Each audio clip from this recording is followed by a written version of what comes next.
Baik, Assalamualaikum dan salam Malaysia. Madani, apa khabar anda semua? Anda masih lagi bersama saya, Khairul Hafiz Yunus, untuk langsung dari Parlimen.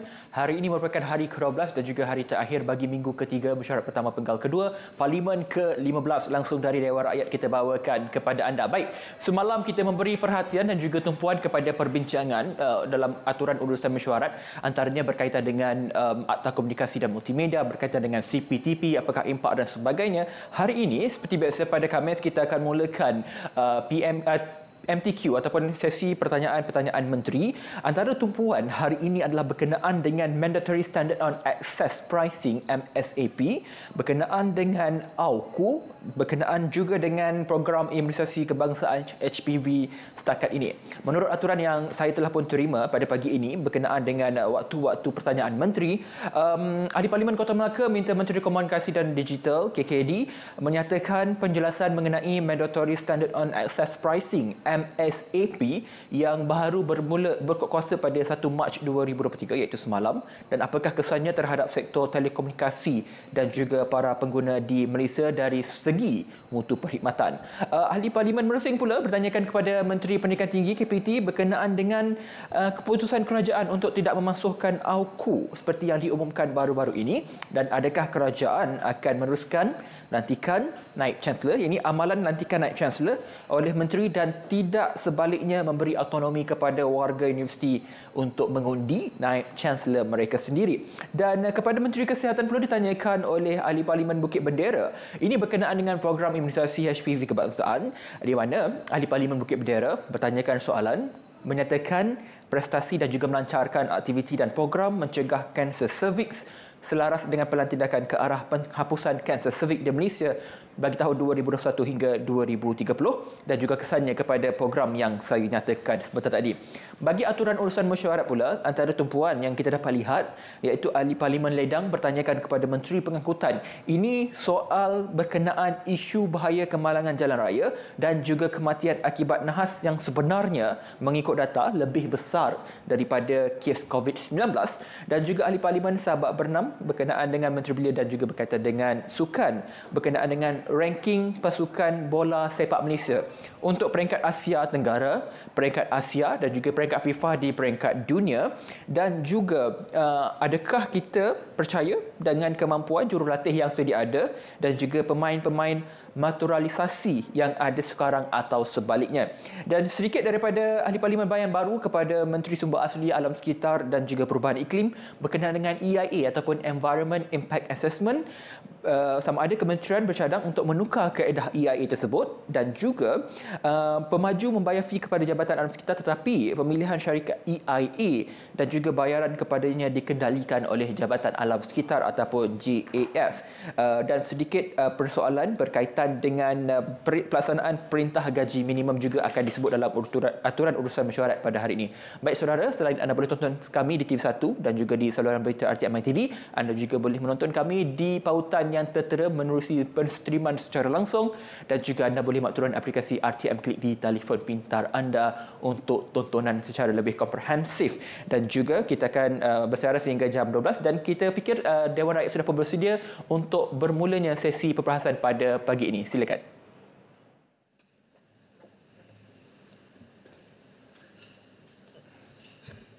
Waktu pertanyaan-pertanyaan menteri.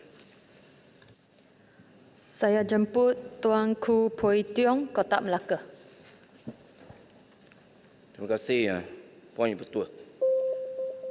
Kota Melaka ingin tanya kepada Menteri Komunikasi dan Digital untuk menyatakan penjelasan mengenai Mandatory Standard on Access Pricing MSAP baru yang mula berkuat kuasa pada 1 Mac 2023 ini, dan apakah kesannya terhadap sektor telekomunikasi dan para pengguna di Malaysia dari segi mutu perkhidmatan. Terima kasih. Terima kasih, Yang Berhormat. Terima kasih, Puan Yang Ketua. Standard mandatory mengenai harga capaian dengan izin Mandatory Standard on Access Pricing ataupun MSAP merupakan salah satu instrumen perundangan yang dikeluarkan oleh Suruhanjaya Komunikasi dan Multimedia Malaysia ataupun SKMM bagi mengawal selia harga capaian di peringkat borong ataupun dengan izin wholesale untuk pemberi perkhidmatan capaian. Melalui MSEP baru yang mula berkuat kuasa 1 Mac 2023, harga capaian maksimum telah ditetapkan bagi 14 kemudahan dan perkhidmatan yang disenaraikan untuk tempoh sehingga 2025. Dengan pelaksanaan MSEP baru tersebut, pemberi perkhidmatan capaian perlu menyediakan kemudahan dan perkhidmatan yang disenaraikan dengan harga maksimum baru kepada penerima perkhidmatan capaian seperti mana yang ditetapkan oleh SKMM. Satu Kertas Siasatan Awam mengenai MSEP telah dikeluarkan oleh SKMM pada 5 Oktober 2022 sehingga 17 Januari 2023 bagi mendapatkan cadangan dan maklum balas daripada pemain industri dan orang awam mengenai kaedah pelaksanaan MSEP yang akan dibuat. Sebanyak 16 maklum balas telah diterima daripada pemegang taruh yang berkaitan, termasuklah Celcom Digi, Telekom Malaysia Berhad dan Digital Nasional Berhad. Dan kesemua maklum balas tersebut telah dikaji dan dipertimbangkan oleh SKMM dalam menentukan kaedah pelaksanaan MSEP. Secara umumnya, harga yang ditetapkan di dalam MSEP yang baru adalah lebih rendah berbanding dengan MSEP sebelum ini. Sebagai contoh, harga untuk perkhidmatan borong jalur lebar berkelajuan tinggi ataupun dengan izin high speed broadband untuk kelajuan 100 Mbps di dalam MSEP baru untuk tahun 2023 adalah RM254 dan 64 sen sebulan berbanding dengan harga RM515 sebulan sebelum ini. Oleh yang demikian, ianya dapat mengurangkan kos kepada penerima perkhidmatan capaian yang terlibat dalam menyediakan perkhidmatan jalur lebar tetap kepada pengguna. Secara tak langsung, perkhidmatan yang diberi kepada pengguna di peringkat runcit ataupun retail boleh ditawarkan pada harga yang lebih rendah dan berdaya saing atau pada kelajuan yang lebih tinggi. Dari segi mutu perkhidmatan, SKMM menggunakan instrumen lain untuk membuat kawal selia, antaranya melalui Mandatory Standard Quality of Service ataupun MSQOS dan pelaksanaan audit berkala terhadap syarikat penyedia perkhidmatan. Sekian, terima kasih. Kotak Melaka. Baik, betul. Soalan tambahan saya. Pertama sekali saya ingin ucapkan tahniah kepada Menteri dan juga Kementerian telah melaksanakan MSEP yang baru ini. Sudah pasti dia akan membawa manfaat kepada akhirnya kepada pengguna, ya. Dan kerana peningkatan persaingan antara syarikat yang menyediakan perkhidmatan internet ini. Dan kita masih ingat pada tahun 2018 apabila Pakatan Harapan menjadi kerajaan, mantan menteri iaitu YB Damansara, dia juga melaksanakan half the price, double the speed. Jadi hari ini kita menuju ke arah yang lagi satu, ini menunjukkan satu Malaysia Madani, ya. Dan saya nak tanya kepada menteri tentang Telekom Malaysia, ya. Di mana apabila pengumuman MSEP ini diumumkan, kita boleh lihat reaksi daripada saham, ya, pasaran saham di mana harga TM telah turun kerana mereka kata dengan adanya penurunan daripada kos wholesale ini, dia akan menjejaskan prestasi TM ini. Jadi saya nak tanya kepada menteri, apakah kesan jangka masa panjang daripada pelaksanaan MSEP yang baru ini terhadap syarikat telekomunikasi, ya, terutama mereka yang telah melabur banyak untuk menyediakan infrastruktur fiber tu semua. Jadi bagaimana akan menjejaskan mereka dan apakah kesan jangka masa panjang untuk kita memastikan kita dapat capai sasaran kita untuk menuju ke arah yang digitalised ini. Ya, terima kasih. Puan Betul. Terima kasih Yang Berhormat Kota Melaka. Terima kasih Yang Berhormat Puan Yang Bertua. Berhubung persoalan yang dibangkitkan tadi khusus angka ataupun maklumat yang saya ada khusus mengenai Telekom Malaysia. Ya, saya telah mengadakan siri pertemuan dengan pengurusan tertinggi termasuk lembaga pengarah daripada Telekom Malaysia, dan memang kalau kita lihat kita buat perbandingan dari 2017 sehinggalah ke hari ini.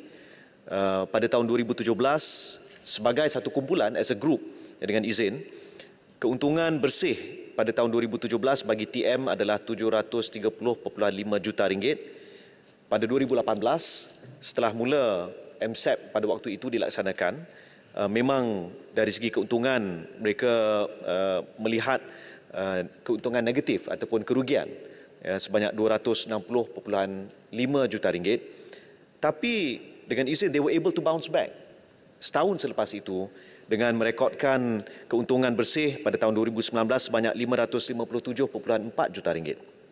Dan trend itu terus meningkat sehinggalah ke pada 28 Februari yang lalu di mana pengumuman daripada pengurusan Telekom Malaysia membuat pengumuman bahawa mereka telah mencatatkan keuntungan bersih 1.14 bilion bagi tahun lalu. Jadi ini menunjukkan bahawa Puan Yang Dipertua bahawasanya semangat Malaysia boleh itu memang wujud dalam Telekom Malaysia walaupun diberi cabaran. Tapi mereka mampu bangkit semula. Dan saya percaya sekiranya Telekom Malaysia boleh mencatatkan pada tahun awal sedikit kerugian, tapi manfaatnya kepada rakyat dan realitinya mereka berjaya kembali semula, dan ini bagi saya adalah satu teladan bagi kita sebagai sebuah negara juga. Jadi insya-Allah saya percaya walaupun ada kesan, tapi saya difahamkan setakat hari ini daripada semua penganalisa trendnya masih untuk saham TM is still a buy dengan izin. Terima kasih. Saya jemput Yang Berhormat Pasir Mas. Terima kasih Puan Yang Dipertua. Saya mengambil kesempatan untuk mengucapkan takziah kepada mangsa-mangsa banjir di Johor, dan saya percaya kerajaan sedang melakukan yang terbaik untuk bertindak di Johor, insya-Allah. Terima kasih Berhormat Menteri atas jawapan tadi. Saya rasa cukup bangga dengan kesungguhan komitmen yang dilakukan oleh Berhormat Menteri untuk memastikan MSEP ini dapat dilaksanakan dengan baik. Cuma kalau kita perhatikan bahawa di Malaysia pada hari ini, saya memetik kajian daripada satu badan OKLA yang dilakukan 102 buah negara, Malaysia jauh lebih ketinggalan berbanding dengan Kemboja dan Vietnam. Kita lebih perlahan dari sudut perkhidmatan internetnya. Jadi bila bercakap tentang internet ini, bilakah kerajaan dapat memuktamadkan perkhidmatan 5G dapat dilaksanakan meliputi lebih 50% lah, let's say di kawasan di seluruh Malaysia. Dan juga apabila adakah kerajaan boleh memastikan bahawa penyedia perkhidmatan ini dapat menyediakan perkhidmatan di tempat-tempat yang tidak memberikan keuntungan kepada mereka. Saya ambil contoh kawasan saya di Pasir Mas, penduduknya sedikit. Ringkaskan soalan. Dan mungkin ia tidak memberikan banyak keuntungan kepada penyedia perkhidmatan. Setakat mana kerajaan boleh melakukan paksaan? Terima kasih. Terima kasih Yang Berhormat Pasir Mas. Terima kasih Puan Yang Dipertua. Walaupun soalan hari ini ia berkait dengan Mandatory Standard Access Pricing ataupun MSEP, tapi saya jawab juga soalan khusus berkait mutu perkhidmatan internet. Dia ada dua jenis Yang Berhormat. Satu sama ada internet mudah alih ataupun mobile internet, ataupun internet jalur lebar talian tetap, fixed line broadband. Bagi MSAP yang kita sebutkan hari ini, dia lebih menjurus kepada fixed line broadband ataupun high speed broadband. Dan tapi untuk makluman Yang Berhormat, seperti yang ada diumumkan oleh SKMM dan juga Digital Nasional Berhad, memang dari segi capaian bagi 5G setakat ini untuk kawasan berpenduduk ataupun coverage of populated areas telah mencapai 50%. Sasaran kita menjelang hujung tahun mampu mencapai 80% kawasan berpenduduk. Tapi tidak setakat itu, ia perlu lebih dari itu.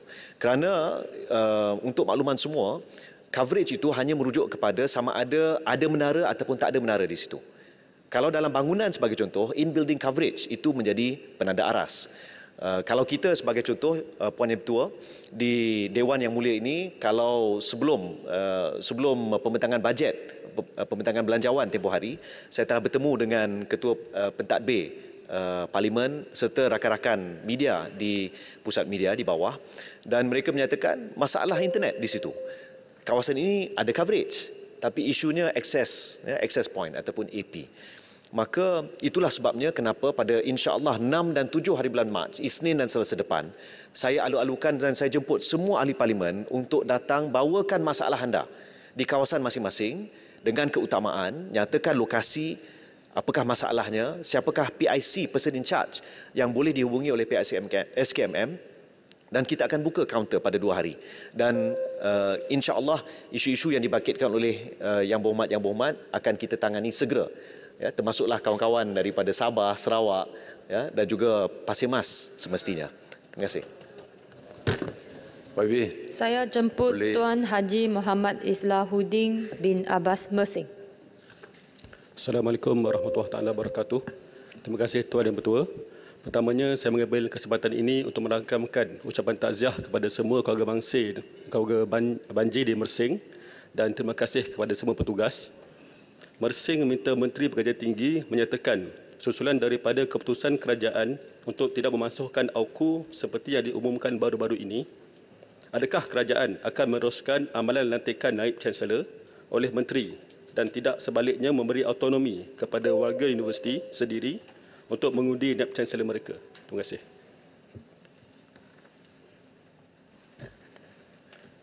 Puan Yang di-Pertua, terima kasih kepada Mersing memandangkan kerajaan tiada cadangan memansuhkan AUKU 1971, maka amalan sedia ada berkaitan lantikan naib Chancellor Universiti Awam akan diteruskan seperti sebelumnya, iaitu pelantikan naib Chancellor sesebuah universiti awam dilakukan oleh Menteri dengan mengikut prosedur dan ketetapan akta yang diluluskan oleh Parlimen, dan aktanya ialah Akta AUKU 1971. Mersing. Terima kasih Tuan Yang Bertua, terima kasih Yang Berhormat Menteri. Soalan tambahan saya adalah pindaan terhadap AUKU diyakini akan memperkasa kesatuan mahasiswa, memberi lebih autonomi dalam kegiatan berpersatuan dan melancarkan urus tadbir universiti. Soalannya, adakah kementerian akan memberi kelonggaran untuk pertubuhan parti politik menubuhkan cawangan mereka di kampus universiti bagi menyuburkan amalan demokrasi dan memudayakan amalan politik matang selaras dengan usaha reformasi pendidikan? Terima kasih. Terima kasih Yang Berhormat daripada Mersing. Seperti yang telah diumumkan, kita telah lakukan pelbagai pindaan kepada AUKU yang melibatkan soal kegiatan pelajar, kepada soal urus tadbir universiti dan sebagainya. Dan memang kita memberi kebebasan kepada pelajar-pelajar untuk menyertai mana-mana parti politik sama ada di dalam ataupun di luar kampus, termasuklah pelajar itu untuk menawarkan diri bertanding dalam pilihan raya. Jadi semua perkara-perkara itu memang telah pun dilonggarkan dan kemungkinannya termasuk perkara-perkara yang dicadangkan oleh Yang Berhormat. Bandar Kuching.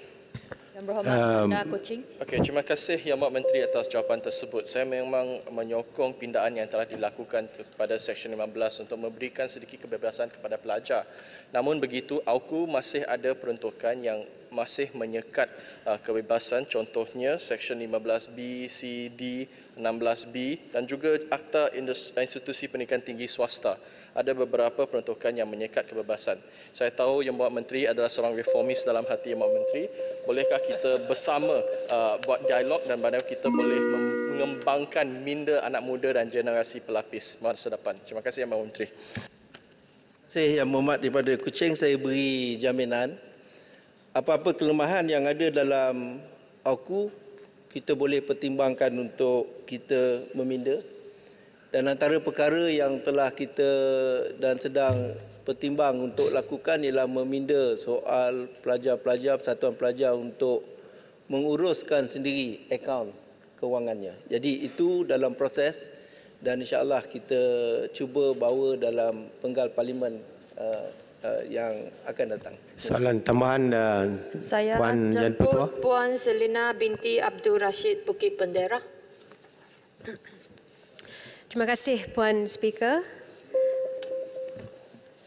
Saya ingin minta pencerahan dari Menteri Kesihatan untuk menyatakan prestasi dalam melancarkan aktiviti dan juga program mencegah kanser cervix selaras dengan pelan tindakan ke arah penghapusan kanser cervix di Malaysia 2021 ke 2030 dan apakah kesan ataupun efisiensi program imunisasi kebangsaan HPV setakat ini? Ahli-ahli yang berhormat, saya menerima makluman bahawa Yang Berhormat Menteri Kesihatan mempunyai urusan kecemasan berikutan situasi banjir yang melanda di kawasan beliau. Oleh yang demikian, beliau telah meminta agar Yang Berhormat Menteri Pendidikan untuk menjawab bagi pihak beliau semasa sesi ini. Puan Di-Pertua, saya mohon izin untuk menjawab bagi pihak Yang Berhormat Menteri Kesihatan memandangkan beliau mempunyai hal kecemasan yang perlu diuruskan di kawasan beliau dan kita mendoakan kesejahteraan semua yang terlibat dengan mehnah dan tribulasi banjir ketika ini. Yang Berhormat, Timbalan Menteri juga ada bersama saya, Timbalan Menteri Kesihatan, untuk mencatat dan mengambil apa-apa isu yang berbangkit daripada isu yang akan saya jawab bagi pihak Menteri Kesihatan pada pagi ini. Puan Yang Di-Pertua, Kementerian Kesihatan Malaysia telah memperkenal pelan tindakan ke arah penghapusan kanser cervix di Malaysia 2021-2030 yang berasaskan Global Strategy to Accelerate the Elimination of Cervical Cancer as a Public Health Problem yang dibangunkan oleh Pertubuhan Kesihatan Sedunia. Justru itu, KKM berusaha untuk memastikan yang pertama, 90% liputan vaksinasi HPV bagi kanak-kanak perempuan sebelum mereka berumur 15 tahun. Kedua, 70% liputan saringan dengan menggunakan kaedah terkini yang terbukti berkesan secara saintifik terhadap wanita yang berusia 35 dan 45 tahun sekurang-kurangnya 2 kali seumur hidup dan 90% wanita yang positif mendapat intervensi dan rawatan awal bagi pra-kanser. Pelan tindakan ini adalah merupakan satu kerangka kerja yang merangkumi matlamat dan sasaran penghapusan menjelang tahun 2030. Bagi menetapkan hala tuju pelan tindakan ini, terdapat 5 keutamaan KKM iaitu pertama, memperkukuh tadbir urus dan dasar, kedua, memperkaya akses dan penyertaan, ketiga, meningkatkan penyampaian perkhidmatan, keempat, memupuk kerjasama antara sektor, kelima, pemantauan, penilaian dan penyelidikan. Sehingga kini terdapat beberapa pencapaian pelan tindakan ini yang telah dicapai oleh KKM seperti berikut. Pertama, pembentukan jawatan kuasa pemandu program eliminasi kanser cervix kebangsaan yang bertindak sebagai penasihat bagi menetapkan hala tuju program penghapusan kanser cervix kebangsaan serta meluluskan keputusan dasar yang berkaitan dengan program yang dijalankan. Kedua, peningkatan tahap literasi kesihatan rakyat berkenaan kepentingan saringan kanser cervix merupakan salah satu strategi untuk meningkatkan liputan saringan yang boleh dicapai melalui pembangunan pelan komunikasi strategik. Ketiga, memastikan wanita mendapat akses kepada ujian HPV melalui peluasan ujian saringan HPV ke semua negeri. KKM turut mensasarkan peningkatan akses saringan ujian HPV kepada penerima PEKA B40. Perbincangan telah diadakan untuk menjalin kolaborasi bersama Protect Health Corporations yang berhad bagi mencapai aspirasi tersebut. Jawatankuasa Garis Panduan Pengurusan Kanser Cervix kini berada di peringkat akhir semakkan semula Guideline for Cervical Cancer Screening in Malaysia, second edition. Garis panduan ini melibatkan pengurusan saringan pap smear dan ujian saringan HPV. Puan Di-Pertua, sedikit lagi. Bagi memastikan kompetensi anggota kesihatan, latihan ujian saringan HPV dijalankan secara komprehensif kepada semua kaki tangan kesihatan di setiap negeri setiap tahun. KPM juga berkolaborasi bersama Institut Penyelidikan Sistem Kesihatan menjalankan penyelidikan yang bertajuk Cervical Cancer Screening, Simulation of Best Practices to Achieve the Target yang bertujuan untuk membuat unjuran saringan kanser cervix di Malaysia melalui model simulasi berdasarkan strategi-strategi saringan HPV yang dirangka. Seterusnya, menempatkan 7 peralatan kolposkop di Hospital Umum Sarawak, Hospital Sibu, Hospital Klang, Hospital Kulim, Hospital Langkawi, Hospital Selayang dan Institut Kanser Negara dalam usaha untuk meningkatkan akses kepada pesakit yang dikesan HPV positif atau didapati memperoleh keputusan pap smear yang abnormal. Untuk makluman ahli yang berhormat, pada masa ini KKM mengekalkan polisi suntikan hanya kepada kanak-kanak perempuan yang berusia 13 tahun. Bagi wanita dewasa, pencegahan kanser cervix adalah melalui saringan sama ada melalui pap smear atau ujian saringan HPV. Selain itu, golongan wanita turut diberi pilihan untuk mengambil vaksinasi HPV di fasiliti kesihatan swasta di mana kesan vaksinasi bergantung kepada umur dan status pendedahan kepada aktiviti seksual. Terima kasih Puan Yang Di-Pertua. Okey, Saya Bendera. ada soalan tambahan ya. Terima kasih ke atas jawapan tersebut. Tapi saya ingin ambil peluang ini untuk menyoal ya. Mandangkan saya nak tahu jugalah ya, berapakah jumlah bilangan pelajar perempuan yang disasar yang bakal disuntik dalam masa 3 tahun yang akan datang sebagai satu catch up strategi dengan izin. Memandangkan program vaksinasi kebangsaan HPV ini telah tergendala semasa COVID-19. Terima kasih Yang Berhormat. Saya percaya soalan Yang Berhormat itu cukup signifikan dan saya beraku janji untuk menyampaikan soalan itu untuk dijawab secara bertulis. Okey, soalan tambahan. Terima kasih. Terima kasih Tuan Speaker. Saya ingin tahu berapa peratus wanita di Malaysia yang menyambut program ini dan apakah usaha-usaha yang dilakukan untuk memastikan wanita luar bandar menjayakan program ini. Okey, terima kasih. Terima kasih Yang Berhormat. Saya juga beraku janji untuk soalan Yang Berhormat itu akan dijawab secara bertulis oleh Kementerian Kesihatan kemudian. Terima kasih Yang Berhormat. Yang Berhormat, sekarang tamatlah sesi untuk waktu pertanyaan-pertanyaan menteri pada hari ini. Terima kasih Yang Berhormat. Pertanyaan-pertanyaan bagi jawab lisan.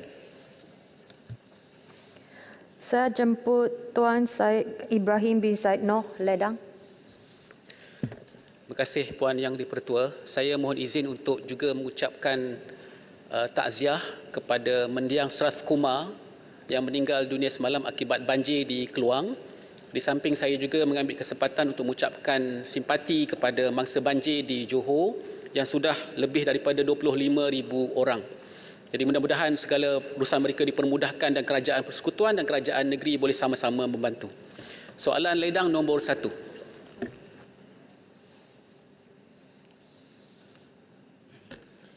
Bismillahirrahmanirrahim. Assalamualaikum warahmatullahi wabarakatuh dan salam sejahtera. Terima kasih Yang di-Pertua. Terima kasih Wabil Ledang. Kajian yang telah dijalankan oleh Institut Penyelidikan Keselamatan Jalan Raya Malaysia ataupun MIROS merumuskan bahawa faktor utama berlakunya kemalangan atau nahas jalan raya sehingga menyebabkan kematian adalah berpunca daripada sikap manusia, iaitu lebih daripada 80% daripada punca utama. Hal ini meningkatkan diikuti dengan keadaan rekaan, kondisi atau binaan infrastruktur jalan dalam 30% daripada punca kemalangan, dan akhirnya hanya dalam lingkungan 7% adalah berpunca daripada keadaan road worthiness atau aspek teknikal kenderaan motor yang digunakan. Kementerian Pengangkutan Malaysia melalui Jabatan Pengangkutan Jalan dan MIROS telah melaksanakan pelbagai program intervensi bagi menangani isu keselamatan jalan raya secara berterusan.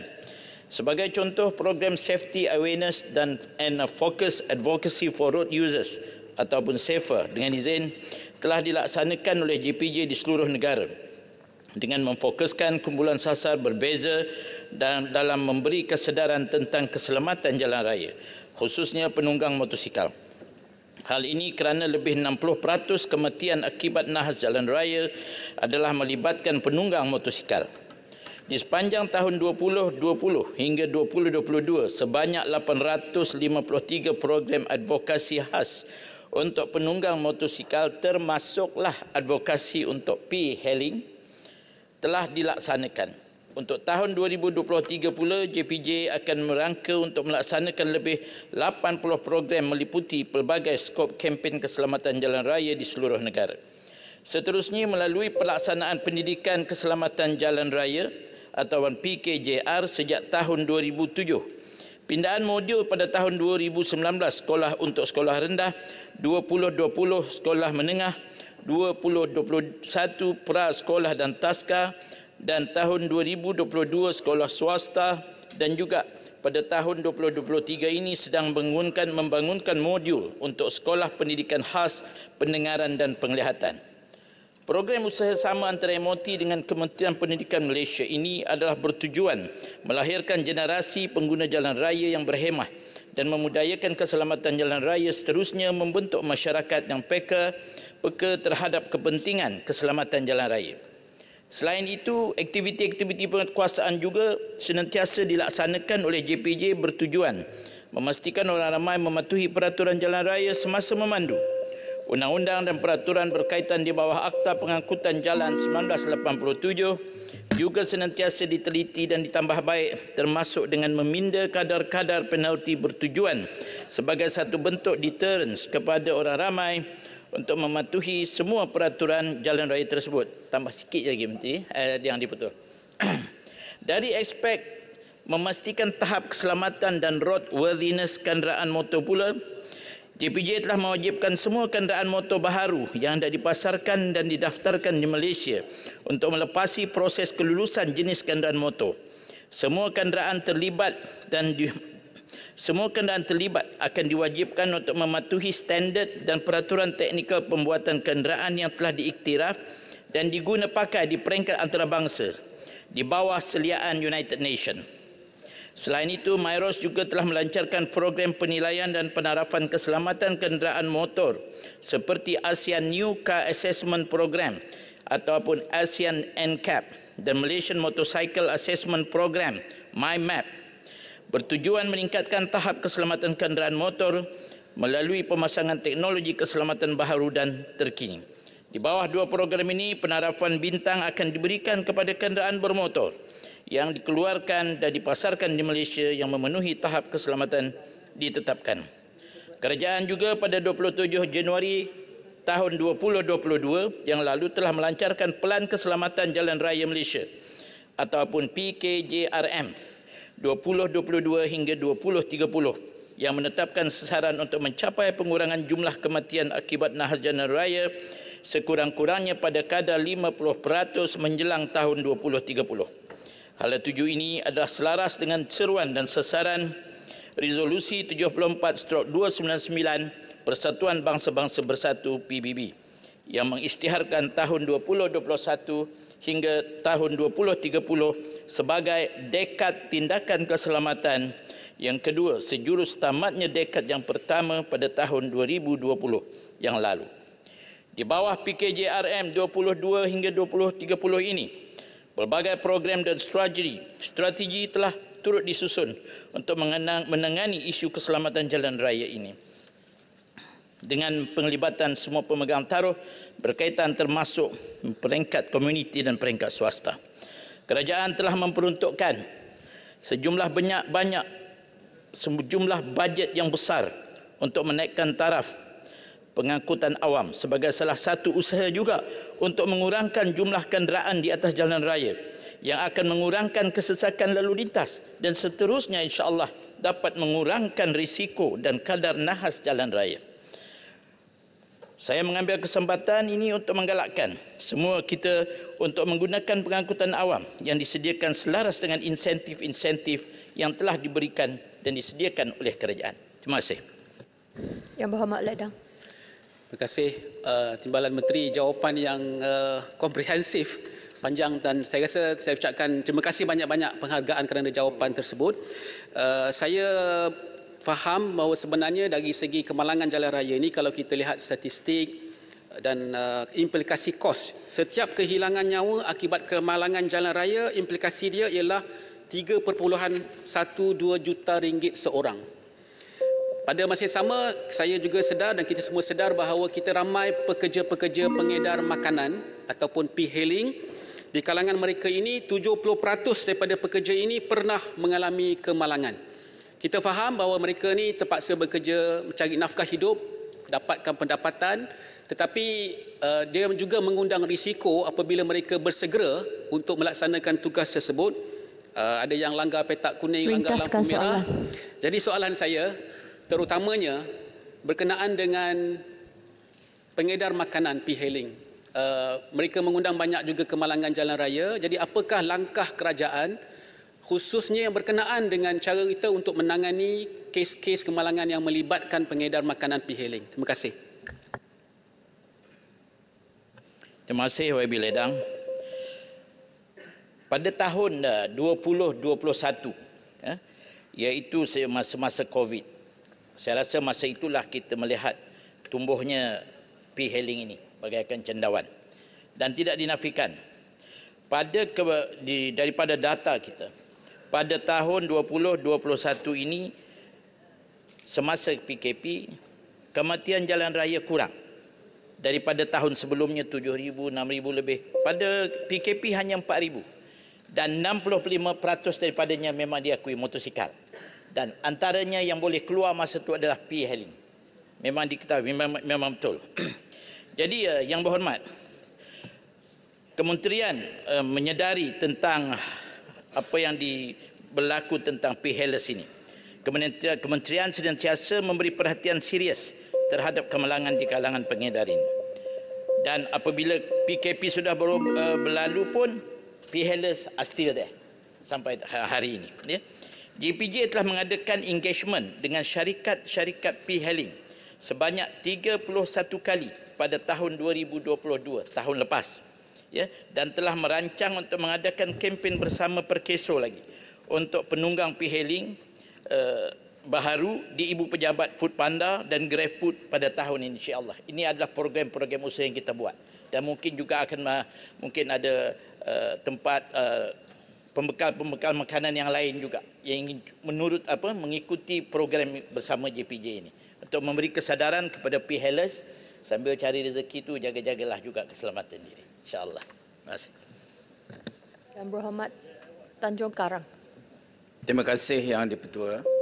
Tanjung Karang turut menzahirkan rasa simpati dan takziah di atas masa-masa banjir di Johor. Sebagaimana yang kita sedia maklum, kemalangan jalan raya ini disebabkan oleh 3 faktor, iaitu faktor jalan itu sendiri, faktor kenderaan dan faktor kemanusiaan. Jadi, statistik terkini kemalangan jalan raya yang berpunca daripada pemandu mabuk dan apa tindakan daripada pihak kerajaan untuk menangani isu ini? Apakah pihak berkuasa akan memperketatkan lagi penjualan minuman keras? Yang kedua, isu kemalangan semasa musim perayaan, apakah inisiatif daripada pihak kerajaan untuk memastikan kemalangan yang berpunca daripada kebanyakan lori-lori dapat dikurangkan? Kerana kebanyakan lori ini akan menukar tayar dan barang-barang lain semasa nak dihantar kepada pos pakom, dan apabila sudah lulus mereka kembali memakai aksesori yang tidak selamat dan tidak mendapati piawai. Terima kasih. Terima kasih YB Tanjung Karang atas soalan diberikan. Pertama sekali tentang yang mabuk ini. Undang-undang ini sudah lama, pada tahun 2020 kita telah pun meminda untuk memberikan hukuman yang lebih beratlah kepada yang drunk driving. Jadi yang sebenarnya pada data rasmi selepas pemindaan kita belum belum dapat data rasminya daripada KDN lah, ya. Dan yang 2019, 2021 ada berjumlah dalam 58 orang yang berkaitan dengan mabuk, ya. Sebelum itu. Jadi usaha-usaha ini memanglah sebagaimana kita ketahui, kerajaan apabila datangnya hari perayaan, berbagai program dibuat. Program balik kampung, balik kongsi facai, balik raya dan sebagainya. Semua program ini semua menjurus kepada itu. Memberi kesedaran dan peringatan kepada pemandu-pemandu. Dan kepada ni pula, at the same time, kita sebagaimana kita lihat sendiri di jalan-jalan raya kita, program roadblock ni memang selalu dibuat. Malam minggu, hujung minggu dan sebagainya. Ini adalah program yang berterusan. Tentang yang ini kira cat and mouse lah ni, yang masa checking tukar tayar elok, lepas tu buka balik. Penguasaan berterusan. Apabila roadblock dibuat dan juga kadang-kadang combine punya roadblock dibuat antara PDRM, polis, JPJ ataupun LPKP dibuat bersama, dan juga daripada NIOS dan NIOS, iaitu untuk mencek asap dan sebagainya. Jadi semua ini dibuat berterusan. Namun terus terang di sini perkara ini tetap akan adalah yang cuba-cuba juga. Walaupun undang-undang ketat, hukuman berat, samannya besar pun akan tetap ada juga yang mencuba nasib. Tetapi insya-Allah kita sama-samalah penguasaan dibuat senantiasa, dan juga yang ni tadi diorang ni pun tidak berputus asa juga untuk mencari ruang dan helah untuk melepaskan diri daripada dikenakan saman dan sebagainya. Tapi insya-Allah selagi kita penguasaan ini memang sudah seharusnya kerja yang berterusan, takkan ada noktah dan kesudahannya. Jadi sama-samalah kita juga dan kepada semua pemandu jalan raya supaya kita mematuhi peraturan jalan raya dan bertimbang rasa terhadap pengguna jalan raya yang lain. Sekian, terima kasih. Saya jemput Tuan Kalam bin Salan, Sabak Berenang. Terima kasih Tuan Yang Dipertua. Sebelum itu saya mohon diperbetulkan ejaan soalan saya seperti mana yang tertulis dalam ini, iaitu pemain-pemain naturalisasi, bukan naturalisasi. M tukar pada N. Terima kasih. Soalan saya Yang Dipertua, soalan nombor 2. Puan Yang Dipertua, untuk makluman ahli yang berhormat, Persatuan Bola Sepak Malaysia FAM merupakan badan induk yang bertanggungjawab sepenuhnya terhadap pembangunan dan kemajuan sukan bola sepak negara. Pelantikan jurulatih dan atlet-atlet dalam pasukan kebangsaan ini adalah di bawah tanggungjawab FAM.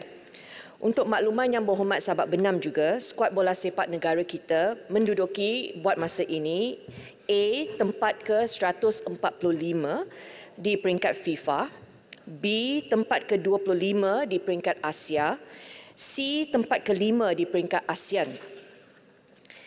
Pada 21 Januari 2022, Persatuan Bola Sepak Malaysia FAM telah mengumumkan pelantikan Kim Panggon dari Korea Selatan sebagai jurulatih pasukan bola sepak kebangsaan yang terbaru. Kewujudan jurulatih asing bukanlah sesuatu yang baru dalam arena sukan di seluruh dunia. Pelantikan jurulatih ini adalah berdasarkan kepada pengalaman dan rekod prestasi cemerlang bagi membantu atlet-atlet mempamerkan prestasi yang terbaik. Sama ada Kim Panggon telah membuktikan prestasi yang bagus, ini adalah buktinya selepas beliau dilantik sebagai jurulatih pasukan bola sepak kebangsaan buat kali pertama sejak 43 tahun yang lalu, sejak 1980-an. Pasukan Malaysia melayakkan diri ke Piala Asia pada Jun tahun lepas. Dan ini adalah secara merit. Beliau turut berjaya membuktikan kemampuannya apabila skuad negara melangkah ke peringkat separuh akhir Piala AFF Mitsubishi Electric Cup 2022 sekaligus menepati sasaran yang telah ditetapkan oleh FAM, iaitu sekurang-kurangnya layak ke separuh akhir di Piala AFF. Kehadiran pemain naturalisasi yang disebutkan oleh Yang Berhormat bukan satu kerisauan kepada kita, dan untuk pendirian kerajaan dan pihak kementerian, kita akan sentiasa bersama dengan FAM bagi memastikan pembangunan pemain tempatan menjadi keutamaan melalui program pembangunan bola sepak negara yang merupakan keutamaan dalam segala agenda pembangunan bola sepak negara. Itu sahaja. Terima kasih. Sabak Benam. Terima kasih Yang Berhormat Menteri. Di sini juga saya ingin mengucapkan sedikit tahniah kepada yang berbahagia Datuk Hamidin Muhammad Amin, Presiden Persatuan Bola Sepak Malaysia FAM, yang telah dipilih sebagai ahli Majlis Persekutuan Bola Sepak Antarabangsa FIFA bagi penggal 2023 hingga 2027. Yang Berhormat dan Yang Dipertua, kita sangat menghargai usaha FAM. Bagaimanapun saya berharap Kementerian Belia dan Sukan bersetuju untuk berkolaborasi dengan agensi-agensi seperti kerajaan tempatan, kelab-kelab bola sepak supaya mewujudkan semula Liga Bola Sepak di peringkat daerah untuk memeriahkan gelanggang-gelanggang ataupun fasilitis yang ada di setiap daerah untuk aktiviti berfaedah golongan anak muda, kerana mereka ni sangat meminati bola sepak, tetapi penggeraknya di peringkat daerah tak ada, sedangkan di situ ada PPD, ada guru-guru yang berkelayakan melatih dan sebagainya, dan kita lihat apabila ada kejohanan peringkat kelab antarabangsa ataupun peringkat Piala Dunia, mereka sanggup tunggu hingga jauh malam untuk melihat secara langsung. Ini menunjukkan mereka berminat. Jadi saya cadangkan sekali lagi supaya diadakan Liga Bola Sepak peringkat daerah untuk memeriahkan suasana di daerah masing-masing dengan bola sepak untuk aktiviti anak-anak muda ya, khususnya yang ada tinggal di kampung-kampung ya, yang dikatakan naik motor ke sana mari tak ada tujuan, bila dia main bola sepak lagi baik ya. Terima kasih ya. Jawapan saya akan bincang dengan FAM dan saya percaya inisiatif terbaru dalam bajet untuk tahun depan, grant padanan, akan membolehkan penganjuran lebih banyak lagi aktiviti-aktiviti sukan di peringkat akar umbi seperti yang telah dicadangkan oleh Yang Berhormat Sahabat Benam tadi. Terima kasih. Saya minta Yang Berhormat Bukit Bintang. Terima kasih Puan Yang di-Pertua. Soalan tambahan. Saya ingin bertanya Yang Berhormat Menteri, mengapakah pasukan bola sepak negara masih gagal melahirkan pemain bola sepak terbaik dan masih bergantung kepada bantuan pemain-pemain asing. Dan saya difahamkan pada tahun 70-an, 60-an, bola sepak Malaysia pada masa itu Malaya boleh dikatakan termasuk di Asia, seperti pemain Santok Singh, Saib Mokhtar, itu Pokrek, dan juga itu Chow Chi Kiong, the best goalkeeper in the world. Adakah ini kementerian akan menghebatkan, mengkasih lebih training kepada pemain-pemain tempatan? Terima kasih.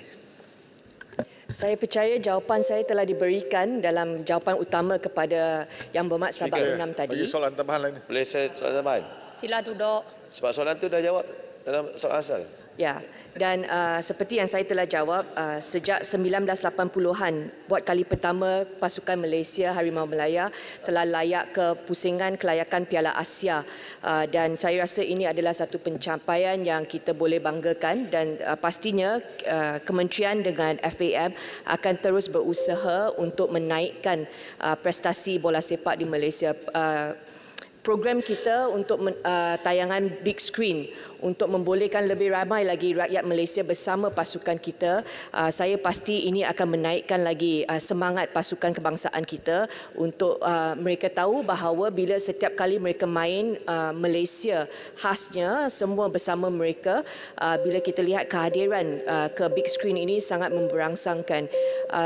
Dalam dua big screen kita ada lebih kurang 150,000 rakyat yang keluar bersama-sama pasukan Harimau Melaya untuk melihat dan memberikan sokongan kepada mereka. Dan terbaru semalam big screen di Kuala Terengganu, kita masa hujan pun mereka telah merekodkan kehadiran lebih kurang 900 ke 2,000 orang yang keluar untuk menyaksikan perlawanan tersebut. Terima kasih. Speaker, saya soalan jemput Tuan Sim Zain Bayan Baru. Peminat bola ramai speaker. Pasal bola sepak ni. Peminat bola sepak. Boleh. Soalan ketiga. Boleh. Soalan tambahan ketiga. Soalan ketiga, bukan soalan tambahan. Tambahan ketiga. Sila duduk. Yang Bapak Menteri, saya ingin bertanya kepada Bapak Menteri berkaitan... Saya kata soalan ketiga. Bayan Baru. Okey, terima kasih. Terima kasih. Lutung tak main bola lah. Terima kasih, Madam Speaker. Soalan Bayan Baru amat relevan dengan apa yang berlaku di negeri Johor. Mohon Menteri jawab soalan ketiga. Terima kasih. Terima kasih Yang Berhormat Bayan Baru, Yang Berhormat Tuan Yang di-Pertua. Bagi maksud penyediaan laporan EIA pada hari ini, keperluan Seksyen 34A/2 Akta Kualiti Alam Sekeliling 1974 menyatakan akan tanggungjawab penggerak projek bagi sesebuah cadangan pembangunan yang melibatkan aktiviti yang ditetapkan melantik orang yang layak ataupun perunding EIA untuk menjalankan kajian EIA bagi memastikan penilaian kesan kepada aktiviti dan langkah-langkah mitigasi dinyatakan secara komprehensif dan boleh dilaksanakan. Ada penambahbaikan amalan yang ada pada hari ini berbanding asalnya, iaitu bermula tahun 2007 secara sukarela dan sekarang dan kemudian pada tahun 2012 secara mandatory, semua perunding perlu berdaftar dengan Jabatan Alam Sekitar. Jadi ini ada standard minimum yang perlu dipatuhi oleh pihak penggerak projek. Namun memandang kepada apa yang disebut oleh Bayan Baru, dia ada beberapa option kalau kita nak bergerak ke depan untuk penambahbaikan yang lebih baik. Pertama ialah pelantikan perunding oleh Jabatan Alam Sekitar secara langsung. Ya, dan kalau dari segi implikasi kewangan, Jabatan Alam Sekitar masih lagi boleh mengutip bayaran daripada penggerak projek, tetapi Jabatan Alam Sekitar JAS yang akan pilih siapa perunding untuk melakukan kerja tersebut. Ini untuk mengelakkan apa yang dipanggil consultant shopping. Kedua, dan ini telah dilaksanakan di peringkat misalnya Majlis Bandaraya Petaling Jaya, yang mana penggerak projek melantik konsultan atau perunding mereka sendiri, tetapi pihak berkuasa boleh melakukan semakan sama ada menerusi perunding audit ataupun pemeriksa ataupun perunding bebas oleh pihak berkuasa yang juga dibiayai oleh penggerak projek. Jadi ini lebih fokus, lebih selektif kepada projek-projek yang selektif, yang sensitif alam sekitar ataupun yang mempunyai profil yang tinggi, barulah pihak berkuasa akan melakukan semakan sebegitu. Untuk makluman, pihak kerajaan pada hari ini sedang melaksanakan kajian pembentukan Lembaga Alam Sekitar Environmental Board di bawah RMK ke-12 untuk merangka hala tuju dan gerak kerja bagi penubuhan Lembaga Alam Sekitar. Jadi isu-isu termasuk cadangan bergerak ke depan yang telah saya sebut sebentar tadi akan dikaji di bawah kajian pembentukan Lembaga Alam Sekitar di bawah RMK ke-12. Bayan Baru. Terima kasih Menteri, terima kasih Tuan Yang Di-Pertua. Kita tahu bahawa pemaju atau penggerak projek biasanya mereka membayar EIA dan selalunya mereka adalah paymaster. Dan selalunya konsultan EIA mereka terpaksa tweak the result untuk memastikan projek ini berjalan. Kalau projek ini tidak berjalan, maka gagal, maka paymaster tidak akan bayar atau mereka akan marah. Itu sebab kita perlukan kerajaan untuk melaksanakan, kalau boleh, kerajaan yang melantik tetapi dibayar oleh penggerak projek. Walau bagaimanapun kita pun khawatir bahawa kalau kerajaan lantik, dia ada karenah birokrasi yang melambatkan projek juga. Jadi dia ada two sides of a coin. Jadi saya mohon supaya kerajaan mengkaji dan dengan lebih baik kita apakah moving forward. Menteri telah mengumumkan bahawa ada moving forward, tapi saya perlukan kerajaan ada ketetapan, ya, bukan selalu mengkaji tetapi akhirnya masalah banjir, masalah perubahan iklim, masalah pelbagai projek menyebabkan rakyat susah kerana konsultan ini beholden by the paymaster. Mohon penjelasan Menteri. Terima kasih. Terima kasih Yang Berhormat Bayan Baru. Sebab itu sebagaimana yang saya tahu tentang masalah yang disebut dan saya telah sebut dalam jawapan pertama saya tadi tentang soal consultant shopping. Mungkin ada di kalangan penggerak projek akan mencari perunding-perunding yang dilihat lebih mudah untuk dapat keputusan yang akan memihak kepada mereka.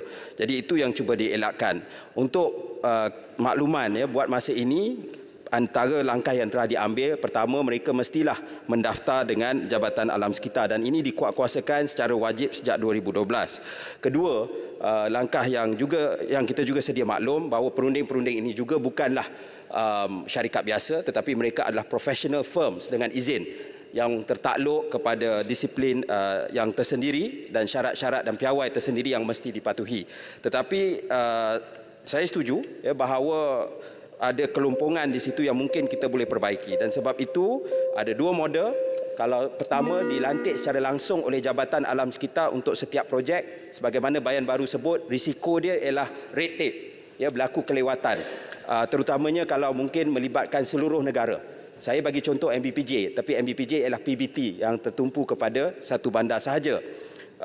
Kedua ialah di mana kita boleh ada pakar runding atau perunding-perunding audit yang dilantik oleh Jabatan Alam Sekitar bila timbul isu-isu tertentu atau projek-projek yang melibatkan kawasan sensitif dan berisiko tinggi. Jadi kita bukan semua projek yang ada EIA itu kita lantik perunding audit ataupun auditor consultant, tetapi hanya untuk kawasan sensitif dan berisiko tinggi. Itu boleh dilakukan dan memang kajian ini kita lakukan di bawah RMK ke-12, di bawah pembentukan untuk kajian membentuk lembaga alam sekitar, dan ia akan siap dalam tempoh yang tidak lama lagi, dan kita akan lihat apa cara terbaik untuk mengatasi masalah yang dibangkitkan oleh Yang Berhormat sebentar tadi. Terima kasih.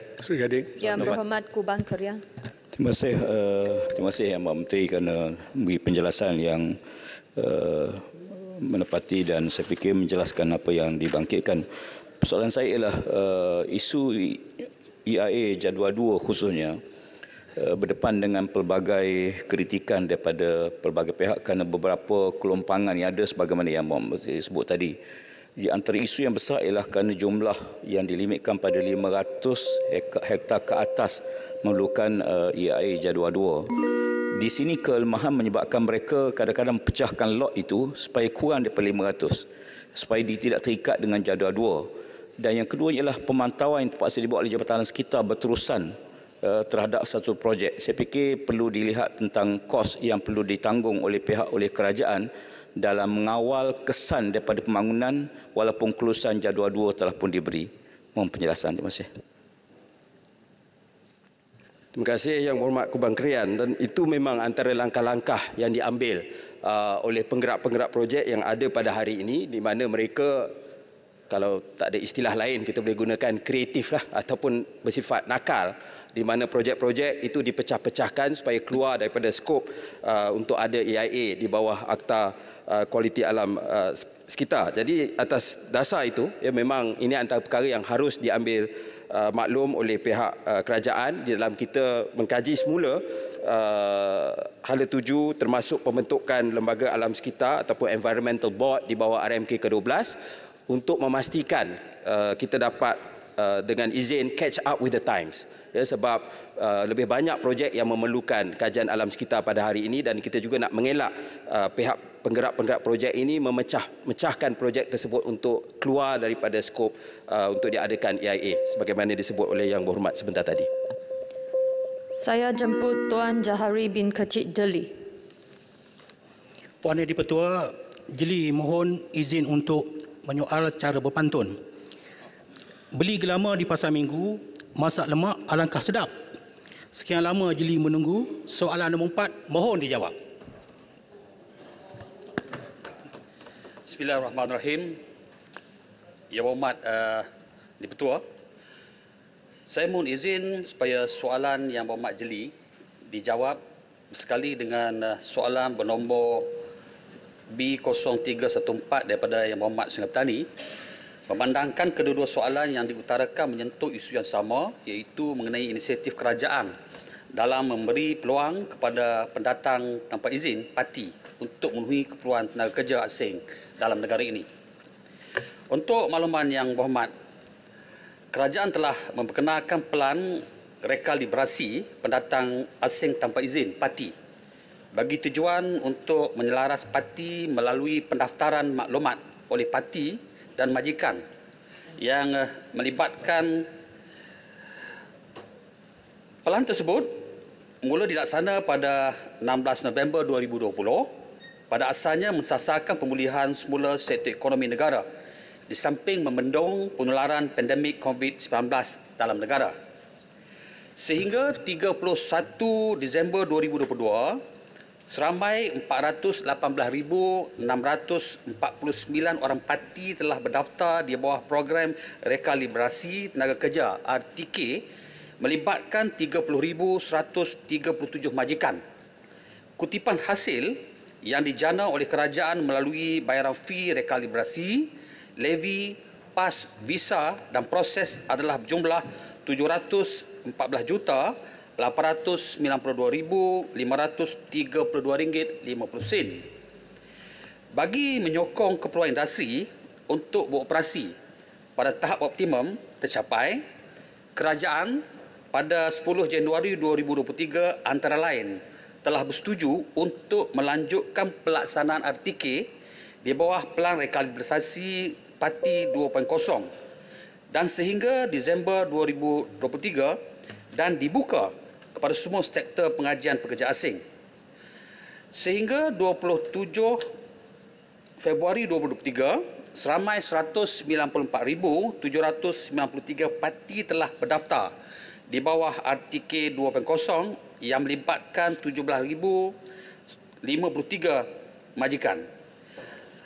Untuk makluman yang berhormat, permohonan yang kita terima melalui program ini sebanyak 55% daripada sektor pembinaan, 28% sektor perkhidmatan, 6% perkilangan, 6% sektor pertanian dan 5% sektor peladangan. Lain-lain sektor belum lagi kita menerima permohonan. Terima kasih. Terima kasih. Soalan tambahan saya ialah kita difahamkan program ini adalah satu program, satu proses untuk meregularisasikan parti, dan ini sudah tentu ianya mempunyai syarat-syarat dan perkelaikan yang ketat. Soalannya apakah syarat dan bagaimanakah proses serta mekanisme dalam memberi kelaikan untuk parti menyertai program ini? Dan apakah program ini semata-mata untuk meregularisasikan ataupun atas sebab permintaan terhadap sektor pekerjaan di negara kita? Terima kasih Yang Berhormat Jeli atas soalan tambahan tersebut. Kita faham bahawa atas keperluan industri, pelbagai program telah dilaksanakan oleh kerajaan. Kerana kalau kita sedia maklum bahawa apabila kita membuka semula sempadan negara pada 1 April 2022 susulan peralihan fasa endemik, keputusan tersebut secara langsung telah membenarkan pengajian pekerja asing bagi menampung industri.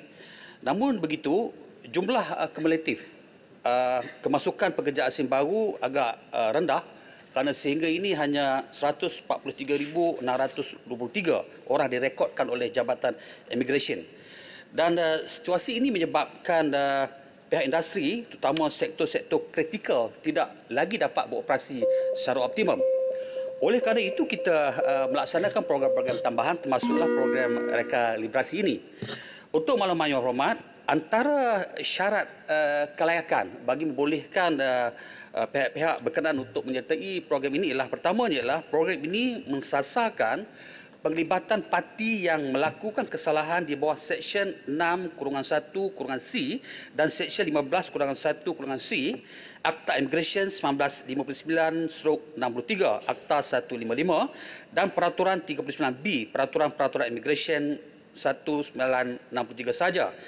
Syarat kedua ialah parti yang melakukan kesalahan-kesalahan sebelum atau pada 31 Disember 2022 dan banyak lagi syarat-syarat lain yang kita tetapkan. Namun kita tidak kompromi soal-soal berkaitan keselamatan negara dan sebagainya. Terima kasih. Yang Berhormat Tamping. Terima kasih Timbalan Datuk Ketua. Awal Januari lalu, Mesyuarat Khas Pengurusan Pekerja Asing telah memutuskan untuk melanjutkan program rekalibrasi tenaga kerja RTK melibatkan pekerja asing yang sepatutnya tamat pada 31 Disember 2022 sehingga penghujung tahun ini.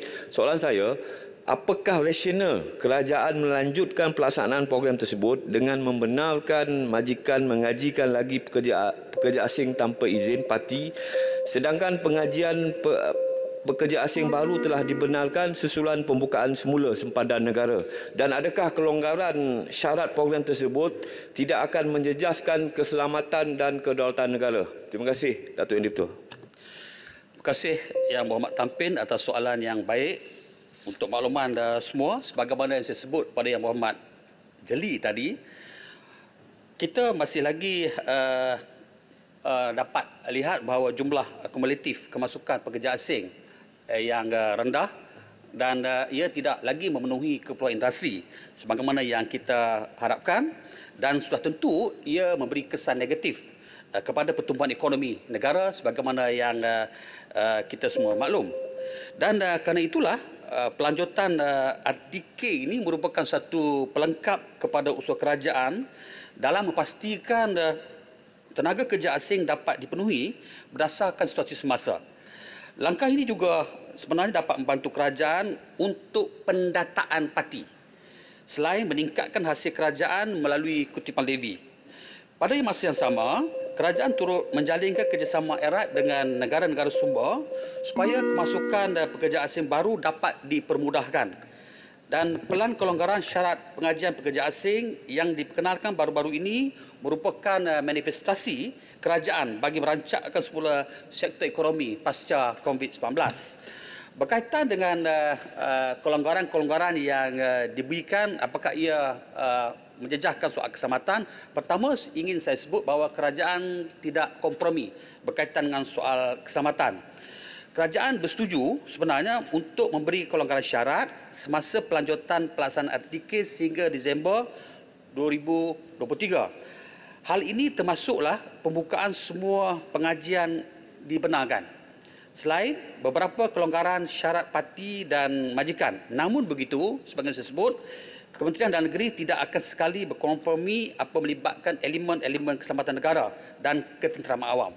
Walaupun banyak syarat-syarat kita longgarkan, parti yang mempunyai rekod jenayah atau disenaraikan hitam masih tidak dibenarkan untuk menyertai RTK.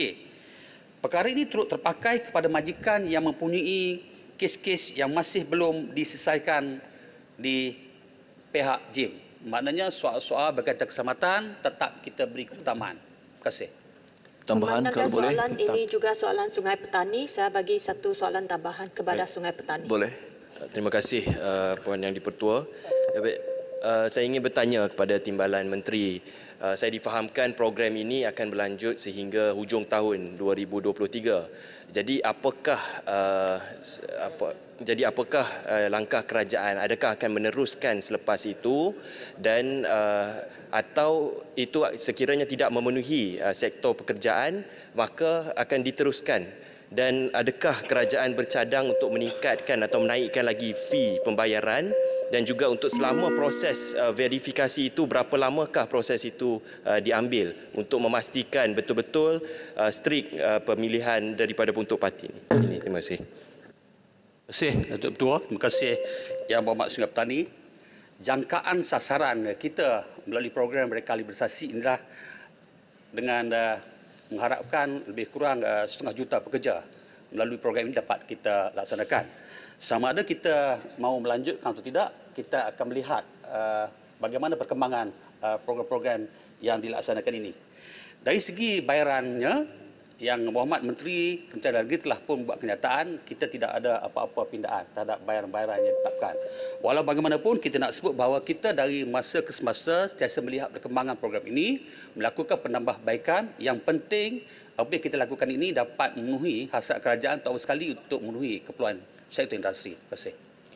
Saya jemput Tuan Ong bin Abu Bakar Batu Pahat. Terima kasih Puan Yang di-Pertua. Soalan saya nombor 5. Terima kasih Puan Yang di-Pertua, Ahli Parlimen Batu Pahat. Berdasarkan sorotan ketidakmampuan memiliki rumah yang diterbitkan oleh Bank Negara Malaysia, perumahan menjadi sangat tidak mampu dimiliki kerana kebanyakan rakyat Malaysia mempunyai pendapatan yang tidak mencukupi serta mempunyai tahap keberhutangan yang tinggi. Selain itu, adalah didapati bahawa kadar pertumbuhan tahunan terkompaun 2014-2020 juga menunjukkan peningkatan harga rumah sebanyak 4.1%, iaitu peningkatan yang lebih tinggi jika dibandingkan dengan kadar kenaikan pendapatan sebanyak 2.1%. Justru untuk makluman Ahli Yang Berhormat juga, bagi membantu pembeli rumah pertama, Kementerian Pembangunan Kerajaan Tempatan KPKT telah melaksanakan inisiatif seperti berikut. Pertama, melancarkan inisiatif pembiayaan perumahan Malaysia iBiaya dengan kerjasama Kementerian Keuangan. Salah satu inisiatif di bawahnya adalah Skim Jaminan Kredit Perumahan SJKP, iaitu pembiayaan perumahan tanpa perlu membayar wang pendahuluan yang ditawarkan kepada golongan yang tidak mempunyai pendapatan tetap atau kumpulan gig ekonomi. Dan kedua, di bawah program pemilikan kediaman HOPE, Home Ownership Program, Inisiatif iMiliki melibatkan pemberian insentif pengecualian duty stamp ke atas surat cara pindah milik dan perjanjian pinjaman bagi pembelian rumah pertama, rumah berharga sehingga RM1 juta.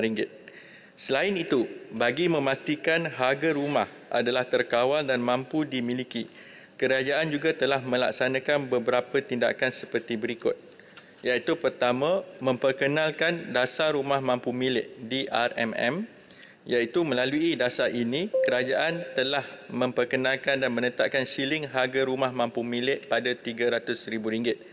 Walau bagaimanapun, shilling harga ini turut tertakluk kepada dasar perumahan di peringkat negeri.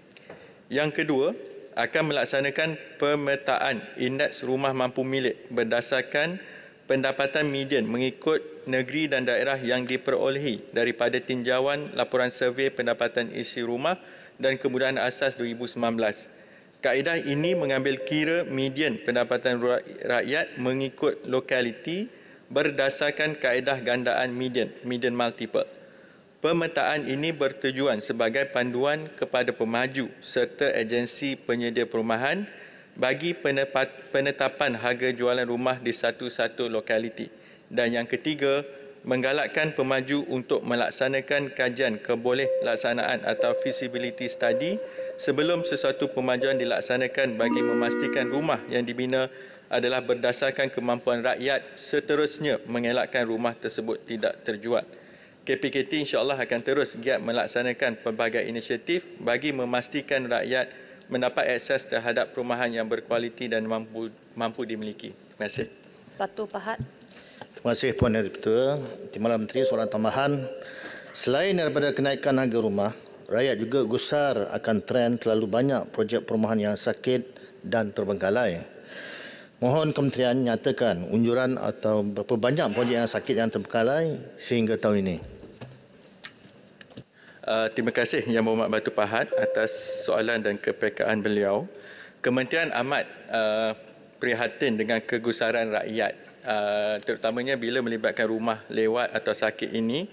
Mereka terpaksa menampung bayaran sewa ketika rumah yang sedia ada diduduki, tekanan perasaan atau emosi serta perancangan mereka juga terganggu. Justru apabila kita tubuhkan task force projek perumahan swasta sakit dan terbengkalai, kita tumpukan kepada 4 peranan, iaitu tracking, resolve, preventive dan juga forward modelling. Dalam isu untuk mengenal pasti unjuran, semalam juga bila saya turun ke salah satu tapak projek rumah sakit, kita mendapati bahawa trend untuk tahun 2023 ini dalam keadaan yang akan meningkat. Maka sebab itu, untuk berlaku telus dan jujur, maka data tracking yang kita buat ini bukan hanya ikut kelas yang sedia ada lewat sakit dan terbengkalai, tetapi juga pihak task force jabatan juga telah menilai dari segi jangkaan ataupun unjuran yang akan berlaku untuk tahun ini. Jadi untuk makluman Dewan Ahli-Ahli Yang Berhormat, projek lewat sehingga hari ini adalah sehingga 31 Januari 2023 adalah sebanyak 166 projek. Manakala projek sakit sebanyak 437 projek sakit dan projek terbengkalai sebanyak 115 projek.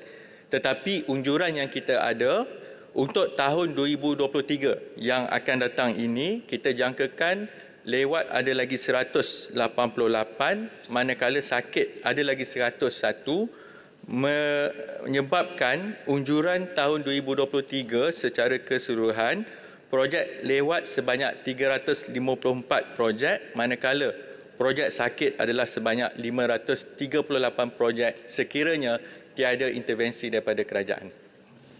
Yang Berhormat Kuala Krai. Assalamualaikum warahmatullahi wabarakatuh. Terima kasih kepada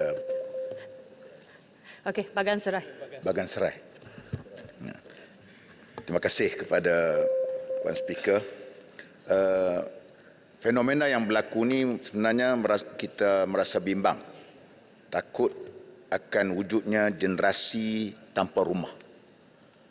Apabila timbul isu ini akan menimbulkan masalah krisis sosial, terutama apabila majoriti dari kalangan rakyat yang tidak mempunyai rumah.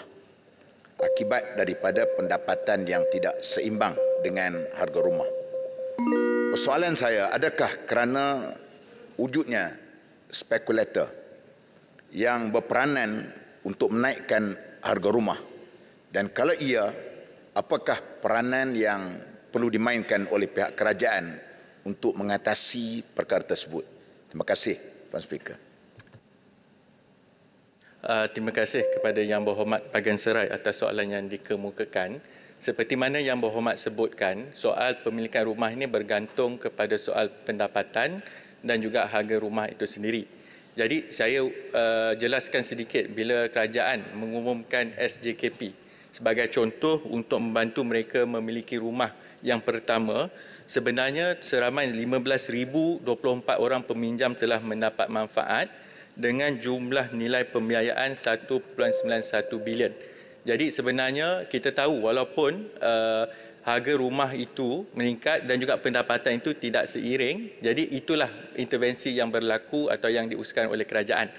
Bagi soalan yang kedua, soal spekulasi sebagai contoh, amalan yang kita guna pakai selama ini sebagai kerajaan iaitu bila sebut cukar RPGT, nilaian itu berbeza mengikut jumlah tahun pemilikan tersebut. Kalau dilupuskan bila dijual dalam tempoh kurang daripada 3 tahun, nilainya lebih tinggi daripada selepas 5 tahun.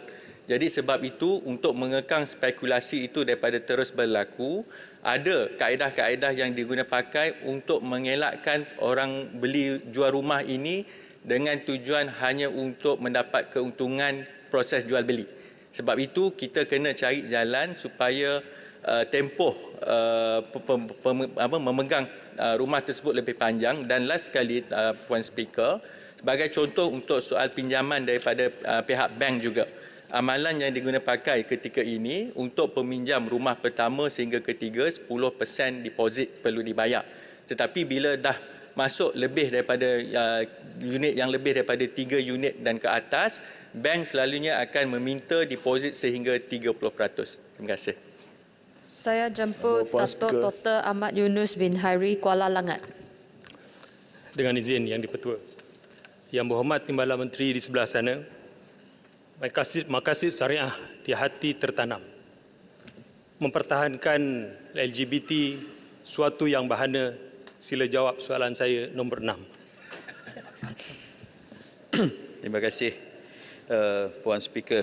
Jawapan daripada Kementerian Kesihatan, ubat profilaksis pra-pendedahan HIV iaitu PrEP ini merupakan kaedah pencegahan farmaseutical pada masa kini yang berkesan dan berupaya mencegah jangkitan secara seksual sehingga 99%. Kaedah ini telah terbukti secara saintifik melalui banyak kajian di luar negara. Pengambilan ubat ini hendaklah mengikuti arahan serta melalui pemantauan doktor pakar terlatih. Lebih 3/4 bersamaan 77% kes baru yang dilaporkan setiap tahun terdiri daripada golongan muda berumur di antara 20 hingga 39 tahun dan lebih 90% adalah kaum lelaki. Ini juga menunjukkan bahawa pendedahan kepada jangkitan HIV telah bermula dari bangku persekolahan lagi. Hampir kesemua 97% adalah dijangkiti melalui hubungan seksual. Buat masa ini, harga PrEP yang boleh diakses di klinik atau farmasi swasta adalah agak tinggi sehingga sekitar RM90 hingga RM120 bagi satu botol PrEP. Dengan kemampuan golongan muda yang terhad, khususnya dalam kalangan pelajar institusi pengajian, maka kaedah ini mampu mencegah penularan jangkitan. KKM sentiasa mengutamakan pencegahan berlandaskan nilai-nilai murni seperti abstinence. Namun mutakhir ini, isu penyalahgunaan substan memberikan cabaran besar kepada usaha pencegahan serta pencegahan. Justru PrEP adalah kaedah pencegahan tambahan yang ternyata berkesan yang perlu disediakan sebagai suplemen kepada usaha pencegahan sedia ada seperti advokasi abstinen, kondom, pengurangan risiko dan yang lain-lain. Mencegah dengan ubat PrEP adalah bersifat sementara berbanding merawat orang yang menghidapi HIV yang perlu mengambil ubat antiretroviral seumur hidup dan pastinya memakan belanja yang lebih besar. Di samping itu, jika orang yang menghidapi HIV mendapat komplikasi AIDS dan penyakit opportunistik, rawatan akan menjadi lebih mahal serta melibatkan kos hospital dan rawatan rapi yang sangat tinggi berbanding dengan pemberian PrEP yang hanya berharga ringgit Malaysia 320 bagi seorang untuk tempoh setahun. Merujuk kepada jawapan soalan kedua Kuala Langat berkenaan tentang kesan penggunaan PrEP kepada kewangan negara, kajian Central of Excellence for Research in AIDS ceria menunjukkan bahawa penggunaan PrEP sebagai langkah pencegahan transmisi HIV membantu menjimatkan kos kesihatan merawat HIV pada tahun 2006 hingga 2013 sebanyak 40 juta. Memandangkan projek rintis ini juga baru saja dilaksanakan, oleh yang demikian kajian berhubung kesan kepada kewangan negara akan diteliti semula selepas tempoh pelaksanaan selesai, termasuk keperluan meneruskan projek rintis ini di tahun-tahun yang mendatang. Sekian, terima kasih. Kuala Langat. Terima kasih Tuan Speaker. Soalan tambahan saya, PrEP ni bukan vaksin dan PrEP adalah ubat untuk merawat HIV. Dan pemberian kepada pengamal seks songsang ni yang mana adalah negatif HIV, seolah-olah kita menggalakkan ataupun kita tidak menghalang untuk aktiviti songsang ni. Dan adakah kerajaan memikirkan satu yang serius daripada sudut program pencegahan tingkah laku ataupun macam kempen anti rokok, klinik anti rokok, dan adakah selepas daripada tamatnya program ini setahun yang akan datang akan diberi pula ubat anti PrEP kepada pasangan yang HIV positif dengan alasan untuk mengurangkan kes-kes jangkitan ini. Dan saya dapat maklumat juga bahawa program perintis ini tidak mendapat pandangan daripada fatwa dan juga stakeholder di beberapa peringkat pada peringkat awalnya sebelum dimulakan pada Januari 2023 ini. Terima kasih. Terima kasih Kuala Langat. Saya mengambil pandangan sebegini berkenaan tentang program PrEP yang telah dimulakan. Bagi soalan berkenaan tentang engagement, kita telah mengadakan engagement bersama pihak agamawan dan antara tarikh-tarikh yang kita telah buat adalah pada 27 Jun 2022, kerjasama antara Jabatan Kesihatan Negeri Selangor dan juga Jabatan Agama Islam Selangor, dan juga selain dari itu terdapat perbincangan susulan bersama KKM dan juga JAKIM pada 20 Disember. Sudah pasti kita bukan hanya sekadar mengadakan bersama agamawan, tetapi kita meluaskan pandangan-pandangan agama-agama yang lain seperti Hindu, Buddha dan juga pihak-pihak gereja. Dan juga saya berpendapat KKM mengadakan program PrEP ini adalah kerana untuk mengurangkan kadar jangkitan, bukan untuk menggalakkan satu tingkah laku seksual songsang. Dan juga rawatan PrEP ini adalah untuk menghidar dan juga bukan kita tak dapat selektif golongan tertentu sahaja untuk layak mendapatkan. Kerana angka-angka yang kita dapat, katakan tadi saya menyebut bahawa di kalangan yang mendapatkan HIV adalah 97% melalui transmisi seksual, dan juga anak muda berusia 20 hingga 39 tahun kebanyakannya adalah 76% adalah di kalangan anak muda. Dan juga kita beranggapan sekiranya kita memberikan rawatan PrEP ini, kita inginkan kerjasama masyarakat dan juga semua golongan-golongan profesional agamawan untuk membantu. Sementara mendapatkan rawatan PrEP ini, kita akan melakukan rawatan-rawatan abstinen, mengembalikan mereka untuk ke jalan yang betul, dan juga sekiranya mereka meneruskan aktiviti ini, kita bimbang jangkitan HIV semakin menular, dan angka menunjukkan bahawa HIV ini adalah merupakan satu masalah yang besar pada masa yang akan datang. Bandar Kuching. Yang Berhormat Bandar Kuching. Terima kasih Yang Buat Timbalan Menteri. Bagi saya untuk menyelesaikan satu isu, sebenarnya kita kena multi-prong. Contohnya kalau kita bagi PrEP, tidak semestinya kita tidak menggalakkan abstinence sebagai contoh. Sebagai seorang doktor, antara oath yang kita ambil, Hippocratic Oath, kita kena menolong merawat semua tak kira background, bangsa, agama dan demografi contohnya. Jadi kalau kita treat this as a health issues, sains jelas menunjukkan bahawa boleh mengurangkan kebaran jangkitan hampir 90%. Malah ini bukan treatment, is a preventive. Jadi the spirit is different. Tadi ada contohnya berapakah boleh kurangkan dari segi kewangan. Soalan. Dari research clearly shows kita boleh jimat sehingga 47 juta ringgit dalam 8 tahun. Dan jika kita rawat awal, mereka tak perlu ambil rawatan seumur hidup. Jadi apakah pendapat Yang Berhormat Menteri sebagai perawat kesihatan? Adakah kita punya main aim adalah kesihatan seseorang tersebut? Apa khabar? Apa penjelasan? Apa khabar? Khabar baik, Bandar Kuching. Dan juga saya sangat-sangat bersetuju dengan pandangan Bandar Kuching bahawa rawatan ataupun prevention yang kita buat dengan membagi PrEP ini adalah untuk bukan sebagai satu rawatan dan juga galakkan kepada pengamal-pengamal aktiviti songsang ini, tetapi sebagai langkah ke depan untuk mengurangkan. Dan juga kalau kita lihat data jumlah orang yang hidup dengan HIV pada 2022 yang belum dimuktamadkan, jumlah adalah 69,589 dan kes baru HIV pada 2022 adalah 3,177. Saya merasakan pendekatan PrEP ini dapat mengurangkan kadar jangkitan dan juga kebimbangan kita pada usia-usia yang seawal 18 tahun sudah mendapati HIV.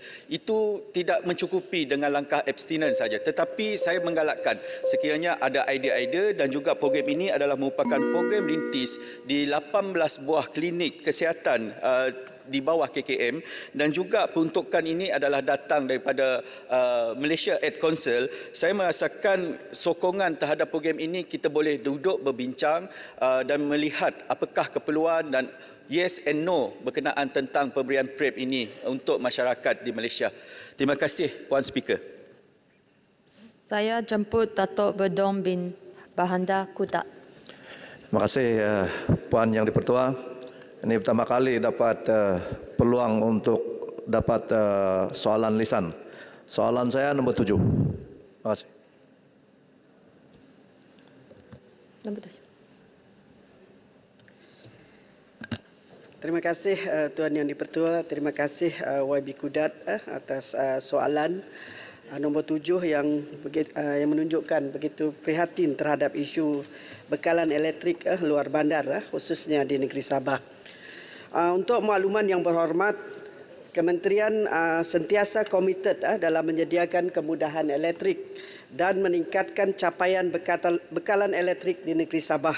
Sehingga tahun 2022, liputan bekalan elektrik di negeri Sabah telah mencapai sebanyak 96%. Untuk makluman Yang Berhormat, Kementerian sentiasa bekerjasama dengan kerajaan negeri bagi mendapatkan senarai keutamaan projek infrastruktur luar bandar di negeri Sabah melalui unit perancangan negeri Sabah yang turut melibatkan kawasan-kawasan pedalaman dan juga terpencil. Pelbagai kaedah termasuk kaedah alternatif telah dilaksanakan menerusi program bekalan elektrik luar bandar bagi membolehkan setiap penduduk mendapat bekalan elektrik selama 24 jam sehari. Kementerian telah melaksanakan 4 buah projek sistem solar hybrid yang melibatkan pelaksanaannya di pulau-pulau negeri Sabah. Daripada 4 projek tersebut, sebanyak 3 projek telah siap sepenuhnya dan 1 lagi projek dalam fasa pelaksanaan. Terima kasih. Kudat. Terima kasih atas jawapan Yang Berhormat Timbalan Menteri. Kawasan Parlimen Kudat ini cukup besar, terdiri juga daripada pulau-pulau yang berpenduduk. Jadi soalan saya, apakah sasaran pihak kementerian dari segi peratusan untuk memberikan bekalan elektrik di kawasan saya, di kawasan Parlimen Kudat dalam tahun ini? Dari segi peratusan, dan saya juga ingin mengetahui status berkenaan dengan 2 projek solar terbengkalai di Pulau Banggi dan juga di Pulau Belambangan. Mohon pencerahan. Terima kasih. Terima kasih atas soalan tambahan. Untuk makluman Yang Berhormat, berdasarkan perancangan yang dikemukakan oleh pihak Kerajaan Negeri Sabah, Kementerian mensasarkan peratus liputan bekalan elektrik di wilayah Sabah termasuk Parlimen Kudat sebanyak 99% pada tahun 2025. Pada masa ini terdapat 1 projek pembekalan elektrik melalui kaedah solar hybrid sedang dilaksanakan yang melibatkan Pulau Balambangan, Pulau Malawali dan juga Pulau Tigabu. Bagi Pulau Bangi, pembekalan elektrik telah dibuat melalui projek solar hybrid yang telah siap dilaksanakan dan telah pun diserahkan kepada SESB, Sarawak Electricity Sdn Bhd, untuk tujuan operasi dan juga selenggara. Walau bagaimanapun, kementerian masih juga menyalurkan peruntukan untuk tujuan penyelenggaraan dari segi penggantian bateri dan juga peralatan yang telah luput. Kementerian juga telah meluluskan peruntukan bagi melaksanakan projek pembinaan pencawang masuk utama dan talian penghantaran 132 kV Bangkoka Pitas, Sabah, yang mana setelah siap nanti akan dapat disambung terus ke Pulau Bangi. Manakala bagi projek Pulau Balambangan, projek ini sedang dalam penggantungan kerja sementara menunggu kelulusan pelan bangunan. Projek dijangka akan dimulakan semula pada suku kedua tahun ini. Terima kasih.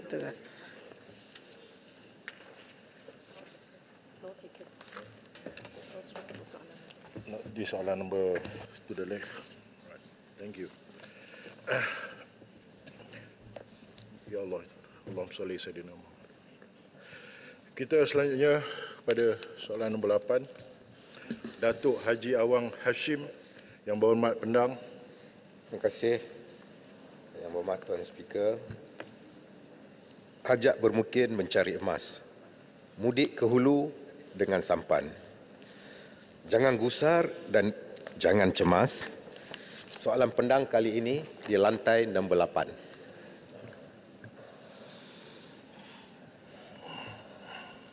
Yang di-Pertua,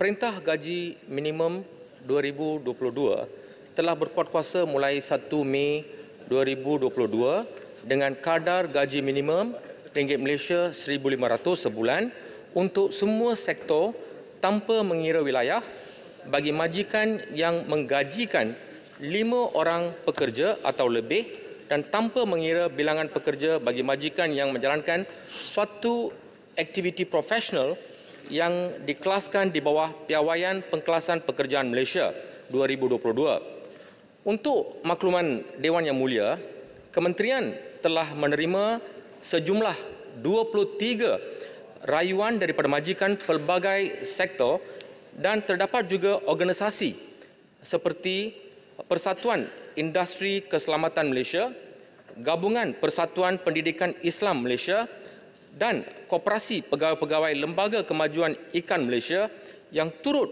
mengemukakan rayuan penangguhan pelaksanaan Perintah Gaji Minimum 2022 ini.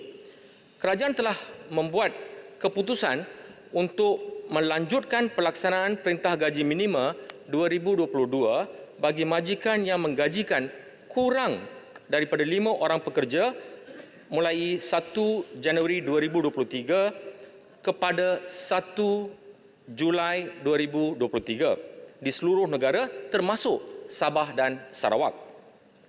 Keputusan penangguhan ini dibuat antaranya dengan mengambil kira memorandum daripada pelbagai pihak yang terlibat yang menyatakan bahawa mereka terpaksa menanggung kos tambahan akibat daripada pelaksanaan Perintah Gaji Minimum 2022 yang akhirnya akan menyebabkan peningkatan kos pengeluaran, operasi dan juga perkhidmatan syarikat.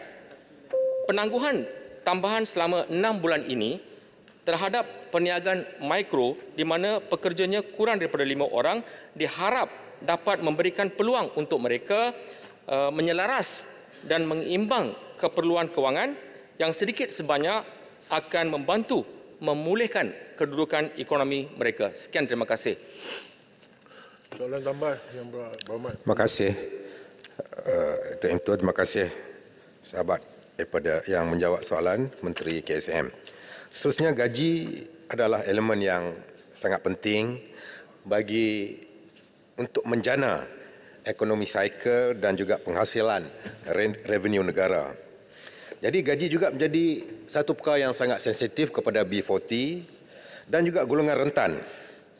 Jadi dalam kajian serta pertimbangan yang kita ada setiap 2 tahun sekali, sistem penggajian negara minimum juga dilihat semakin tidak relevan apabila kos sara hidup semakin meningkat tanpa kawalan. Selain melibatkan elemen penting seperti latihan upskilling dan productivity ataupun reskilling ini. Jadi memandangkan progressive wages model yang kita cadangkan dengan izin boleh diangkat sebagai sistem yang boleh diguna pakai di Malaysia pasca COVID-19 apabila ia melibatkan elemen latihan dan productivity. Daripada cadangan ini, soalan saya, mengapakah kerajaan tidak mempertimbangkan untuk melaksanakan sistem progress wages model ini untuk diguna pakai di Malaysia? Jika tidak dapat dilaksanakan secara menyeluruh, saya cadangkan agar ia dilaksanakan secara berperingkat sama ada bagi beberapa sektor terdahulu. Ini soalan saya. Sekian, terima kasih. Menteri. Terima kasih Yang Berhormat Pendang. Cadangan pelaksanaan model gaji progresif yang disarankan oleh Yang Berhormat Pendang adalah satu cadangan yang baik. Walau bagaimanapun, ianya memerlukan satu kajian yang lebih mendalam selaras dengan situasi ekonomi dan perburuhan semasa di negara kita. Pelaksanaan gaji progresif dan gaji minimum mempunyai objektif yang sama, iaitu memberi perlindungan kepada pekerja yang menerima gaji terendah. Di samping itu, kerajaan juga dalam usaha untuk meneliti cadangan daripada Bank Negara berkaitan dengan living wage. Berdasarkan laporan Bank Negara pada tahun 2018, kadar living wage untuk seorang individu adalah berjumlah 2,700. Bagi pasangan tanpa anak pula, kadarnya adalah sebanyak 4,500 dan pasangan dengan 2 orang anak adalah 6,500.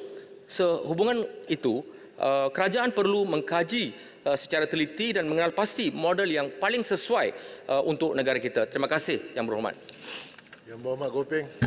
Terima kasih kepada Timbalan Yang Dipertua dan juga Menteri yang memberikan jawapan. Saya ingin bertanya kepada Menteri bahawanya sejak pelaksanaan Perintah Gaji Minimum 2022, sejauh manakah Kementerian menjalankan kerja-kerja pemantauan dan penguatkuasaan di lapangan, dan jika mendapati sesiapa yang melanggari perintah ini, apakah tindakan yang boleh diambil oleh pihak kementerian terhadap mereka? Terima kasih. Terima kasih Yang Berhormat Gopeng. Saya tidak mempunyai data yang terperinci berkaitan dengan soalan ini. Walau bagaimanapun, saya akan berikan sedikit maklumat berkaitan dengan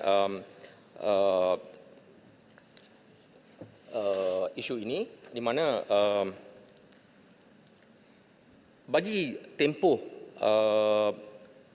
Mei 2022 sehingga 31 Disember 2022, Jabatan Tenaga Kerja Semenanjung Malaysia telah menjalankan 17,565 pemeriksaan berkanun terhadap majikan dan 2,448 syur pematuhan telah dilakukan atas pelanggaran Perintah Gaji Minimum 2022. Begitu juga bagi tempoh yang sama, Jabatan Tenaga Kerja Sabah telah menjalankan 5,707 pemeriksaan berkanun dan telah mengeluarkan 128 syur pematuhan, dan Jabatan Tenaga Kerja Sarawak pula telah menjalankan 5,490 pemeriksaan berkanun dan 83 syur pematuhan yang dikeluarkan atas pelanggaran yang sama.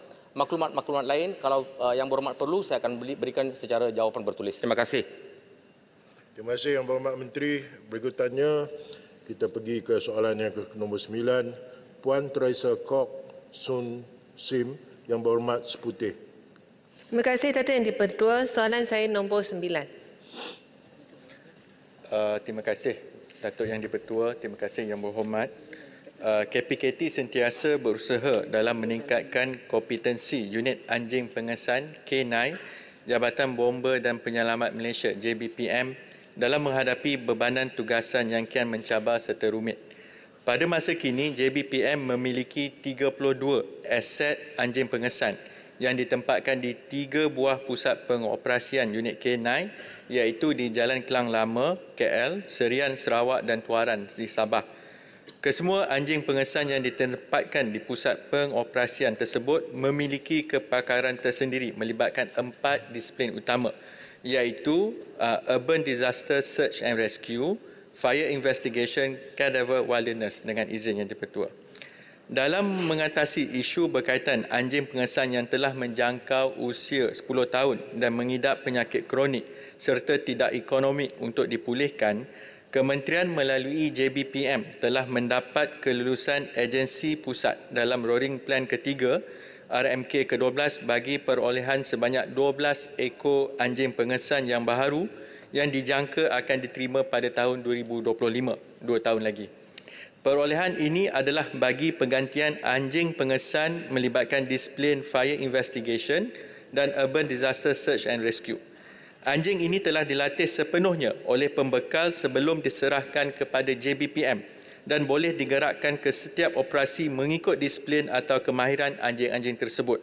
Pada masa yang sama, pihak JBPM juga turut mengadakan latihan khas iaitu latihan penyesuaian acclimation bertujuan memberi penyesuaian terhadap persekitaran seperti suhu, cuaca dan bentuk muka bumi, dan juga latihan mewujudkan hubungan atau ikatan bonding iaitu proses untuk merapatkan hubungan di antara anjing dan pemegang anjing yang dilaksanakan selama 60 hari supaya anjing ini boleh beroperasi dengan efektif dan optimum. Untuk makluman ahli yang berhormat, latihan ini juga meliputi 3 tahap iaitu latihan asas, pertengahan dan juga lanjutan serta diberi latihan simulasi senario operasi penyelamatan seperti mencari dan menyelamat mangsa bencana tanah runtuh, kes mangsa yang hilang dan penyiasatan kebakaran bagi memastikan anjing ini cekap dan dapat memberi output terbaik mengikut situasi kecemasan. Pihak kementerian ingin menegaskan bahawa tahap kesihatan anjing ini sentiasa dipantau dan pemeriksaan kesihatan tahunan akan dilaksanakan bagi mematuhi perkara perintah tetap Ketua Pengarah JBPM bilangan 2 tahun 2001. Anjing ini akan menjalani pemeriksaan kesihatan, rawatan gigi, scaling dan juga diberi suntikan vaksin yang dicadangkan oleh doktor veterina setiap tahun. Setelah usia anjing melebihi 10 tahun, anjing tersebut akan menjalani proses imbasan X-ray, pemeriksaan pinggul atau pinggang, jantung dan lain-lain meliputi pemeriksaan darah, sel darah dan keadaan buah pinggang.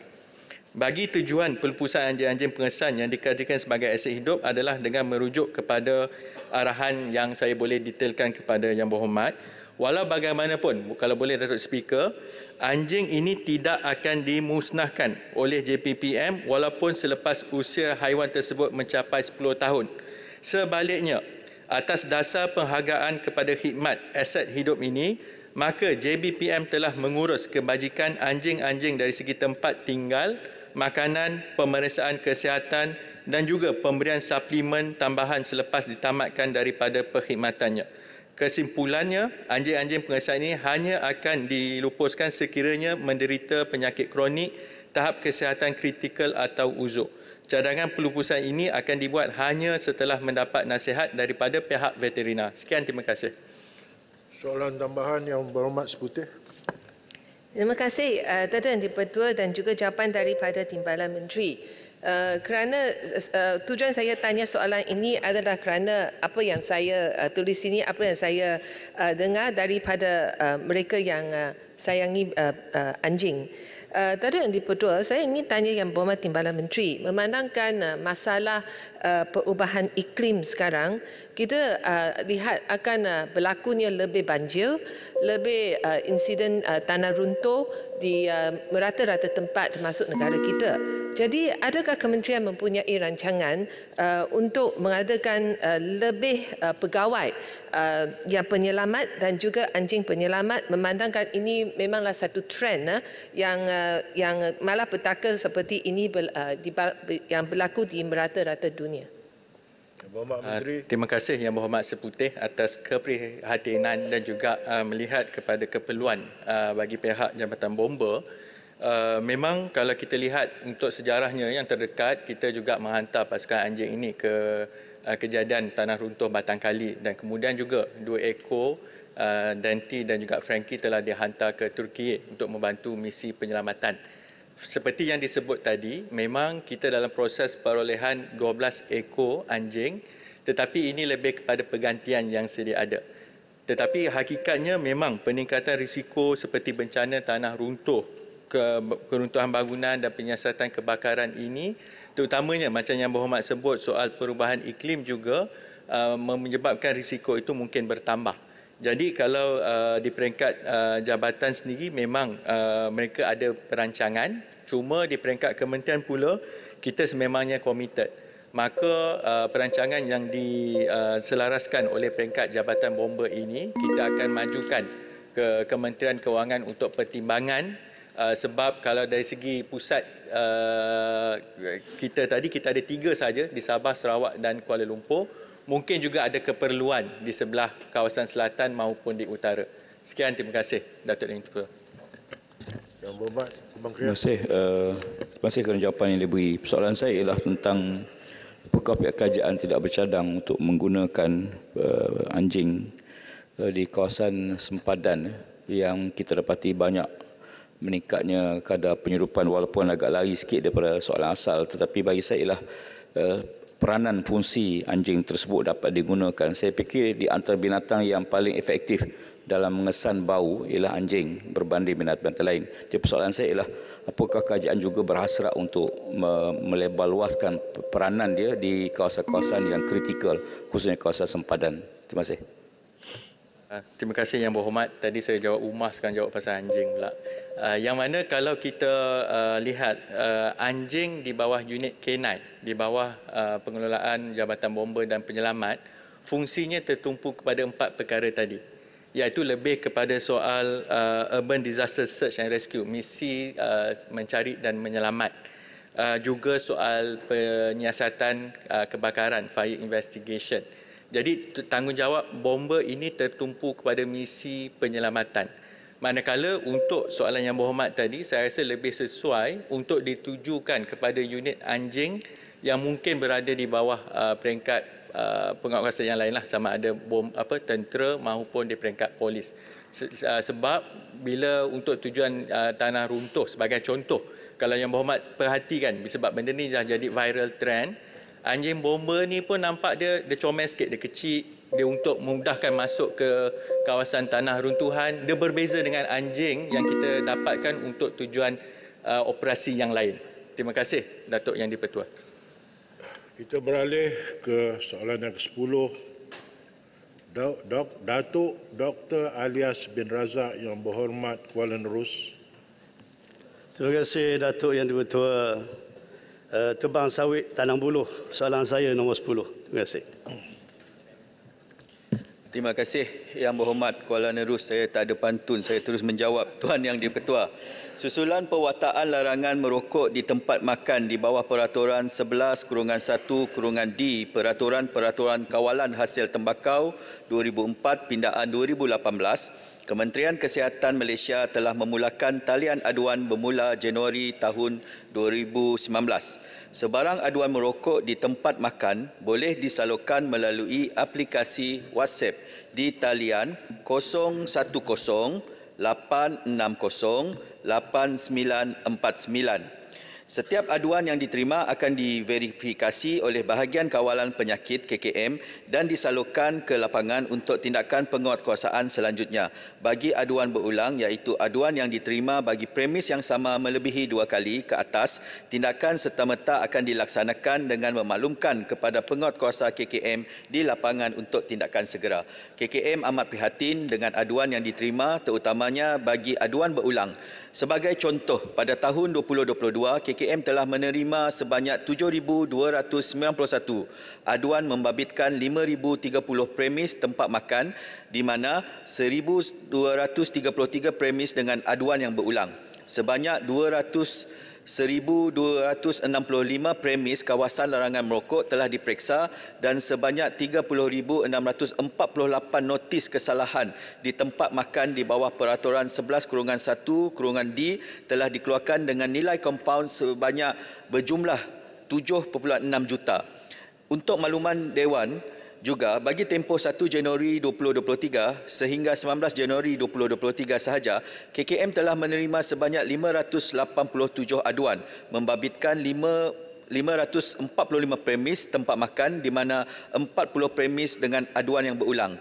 Sebanyak 5,213 premis kawasan larangan merokok telah diperiksa dan sebanyak 3,376 notis kesalahan merokok dikeluarkan dengan nilai jumlah kompaun berjumlah 844,750.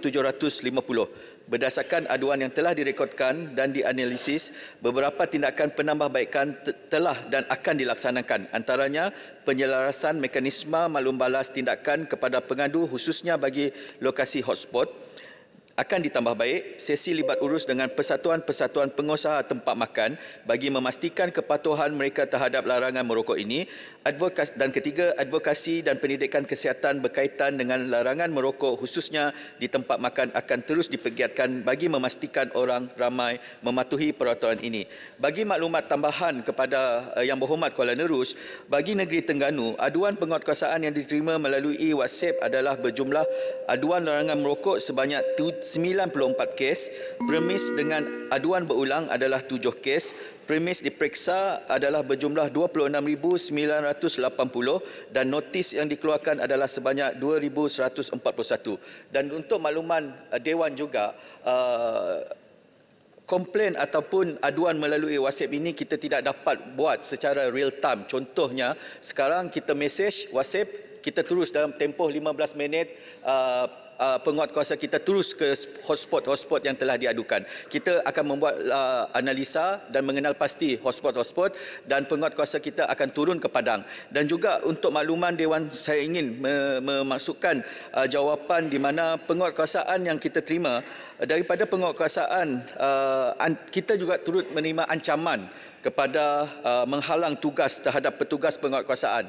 Daripada 23 kes sepanjang pada tahun 2022, 17 kes berlaku semasa pelaksanaan operasi penguatkuasaan peraturan-peraturan kawalan hasil tembakau 2004. Dan penguatkuasaan kita di lapangan adalah untuk menguatkuasa, tetapi bukan hanya sekadar menghukum ataupun menangkap, tetapi ingin mengguna akta yang sedia ada untuk mengelak ketidaksenangan pengunjung-pengunjung pusat makanan untuk menghidu asap rokok di tempat makan. Sekian, terima kasih. Soalan tambahan Yang Berhormat Kuala Nerus. Terima kasih Datuk Yang Bertua, dan terima kasih Yang Berhormat Timbalan Menteri yang jawapan yang agak komprehensif. Cuma apa yang kita sedia maklumlah, memang kita dah faham tentang kesan asap rokok khususnya kepada diri sendiri itu satu hal, tapi yang penting kepada persekitaran, pada orang yang berada di sekeliling yang kita panggil pesis muka ni lah, dengan izin. Ini yang dibimbangkan oleh masyarakat. Sebab timbullah masalah aduan lambat bertindak. Yang saya juga bukan hanya kesan kepada perokok ataupun yang di sekitaran, tapi kesan pada ekonomi juga. Kerana mengikut laporan 2020, kerajaan belanjakan RM6.2 bilion untuk merawat pesakit yang ada hubung kait dengan asap rokok ini. Sedangkan hasil yang dikutip sekitar 3 bilion saja tahun 2020. Jadi apa yang saya nak tekankan di sini, dari segi ekonominya pun kita terkesan, kesihatan pun kita terkesan, beban kepada pihak KKM pun juga besar, dan kita pun telah banyak buat kempen-kempen. Contoh kalau kita bagi kawasan larangan merokok, kalau kita ada perwataan kawasan larangan merokok, KL bebas asap rokok. Kalau Terengganu kita ada TIBA, Terengganu bebas asap rokok yang dilaksanakan sejak Februari 2014 lagi. Tapi hasilnya tidak begitu memberangsangkan. Dan adakah ini ada masalah di pihak KKM dari segi soalan saya, adakah penguatkuasaan yang agak tidak tidak menyeluruh ini kerana kekurangan kaki tangan penguatkuasaan ataupun dari segi peruntukan yang tidak mencukupi kepada KKM untuk melaksanakan penguatkuasaan yang lebih tegas lagi kepada mereka merokok khususnya di tempat awam, di tempat berekreasi dan sebagainya. Terima kasih. Sila Yang Berhormat Menteri. Terima kasih Yang Berhormat Kuala Nerus.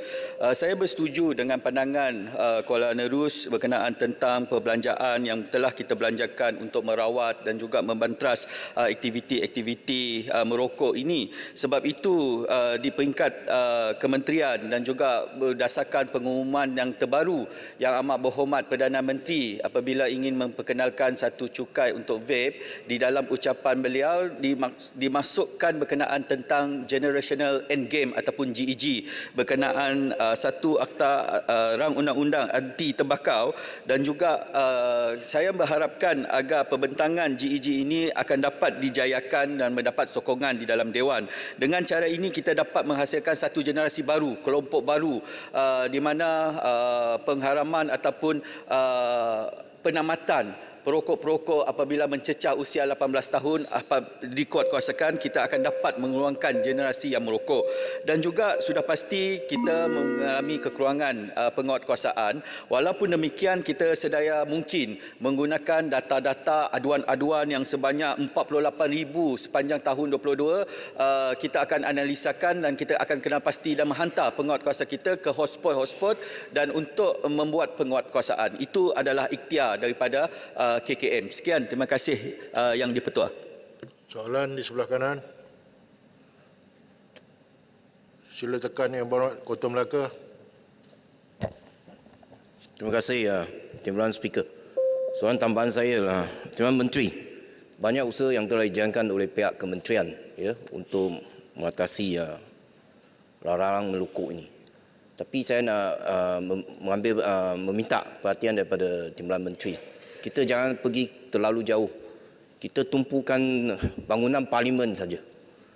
Kita lihat ada ramai yang masih merokok. Sungguh pun bangunan parlimen adalah tempat melarang rokok. Sehingga kita lihat di bilik whip juga ramai yang merokok dalam bilik whip. Saya rasa kita harus menunjukkan satu contoh yang baik kepada semua. Kita ialah wakil rakyat. Jadi apakah pandangan daripada Timbalan Menteri, usaha yang kita harus lakukan terhadap perokok untuk kita berikan pendidikan kepada mereka?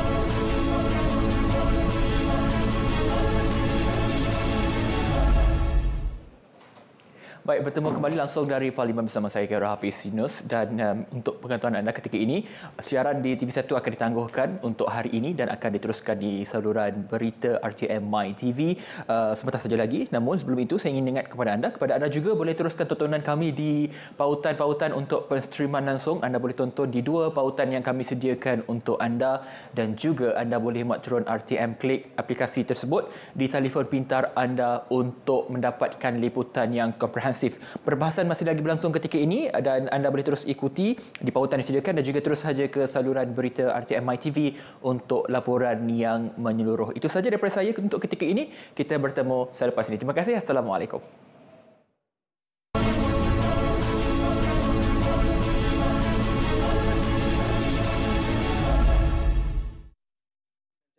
Terima kasih atas keprihatinan Kota Melaka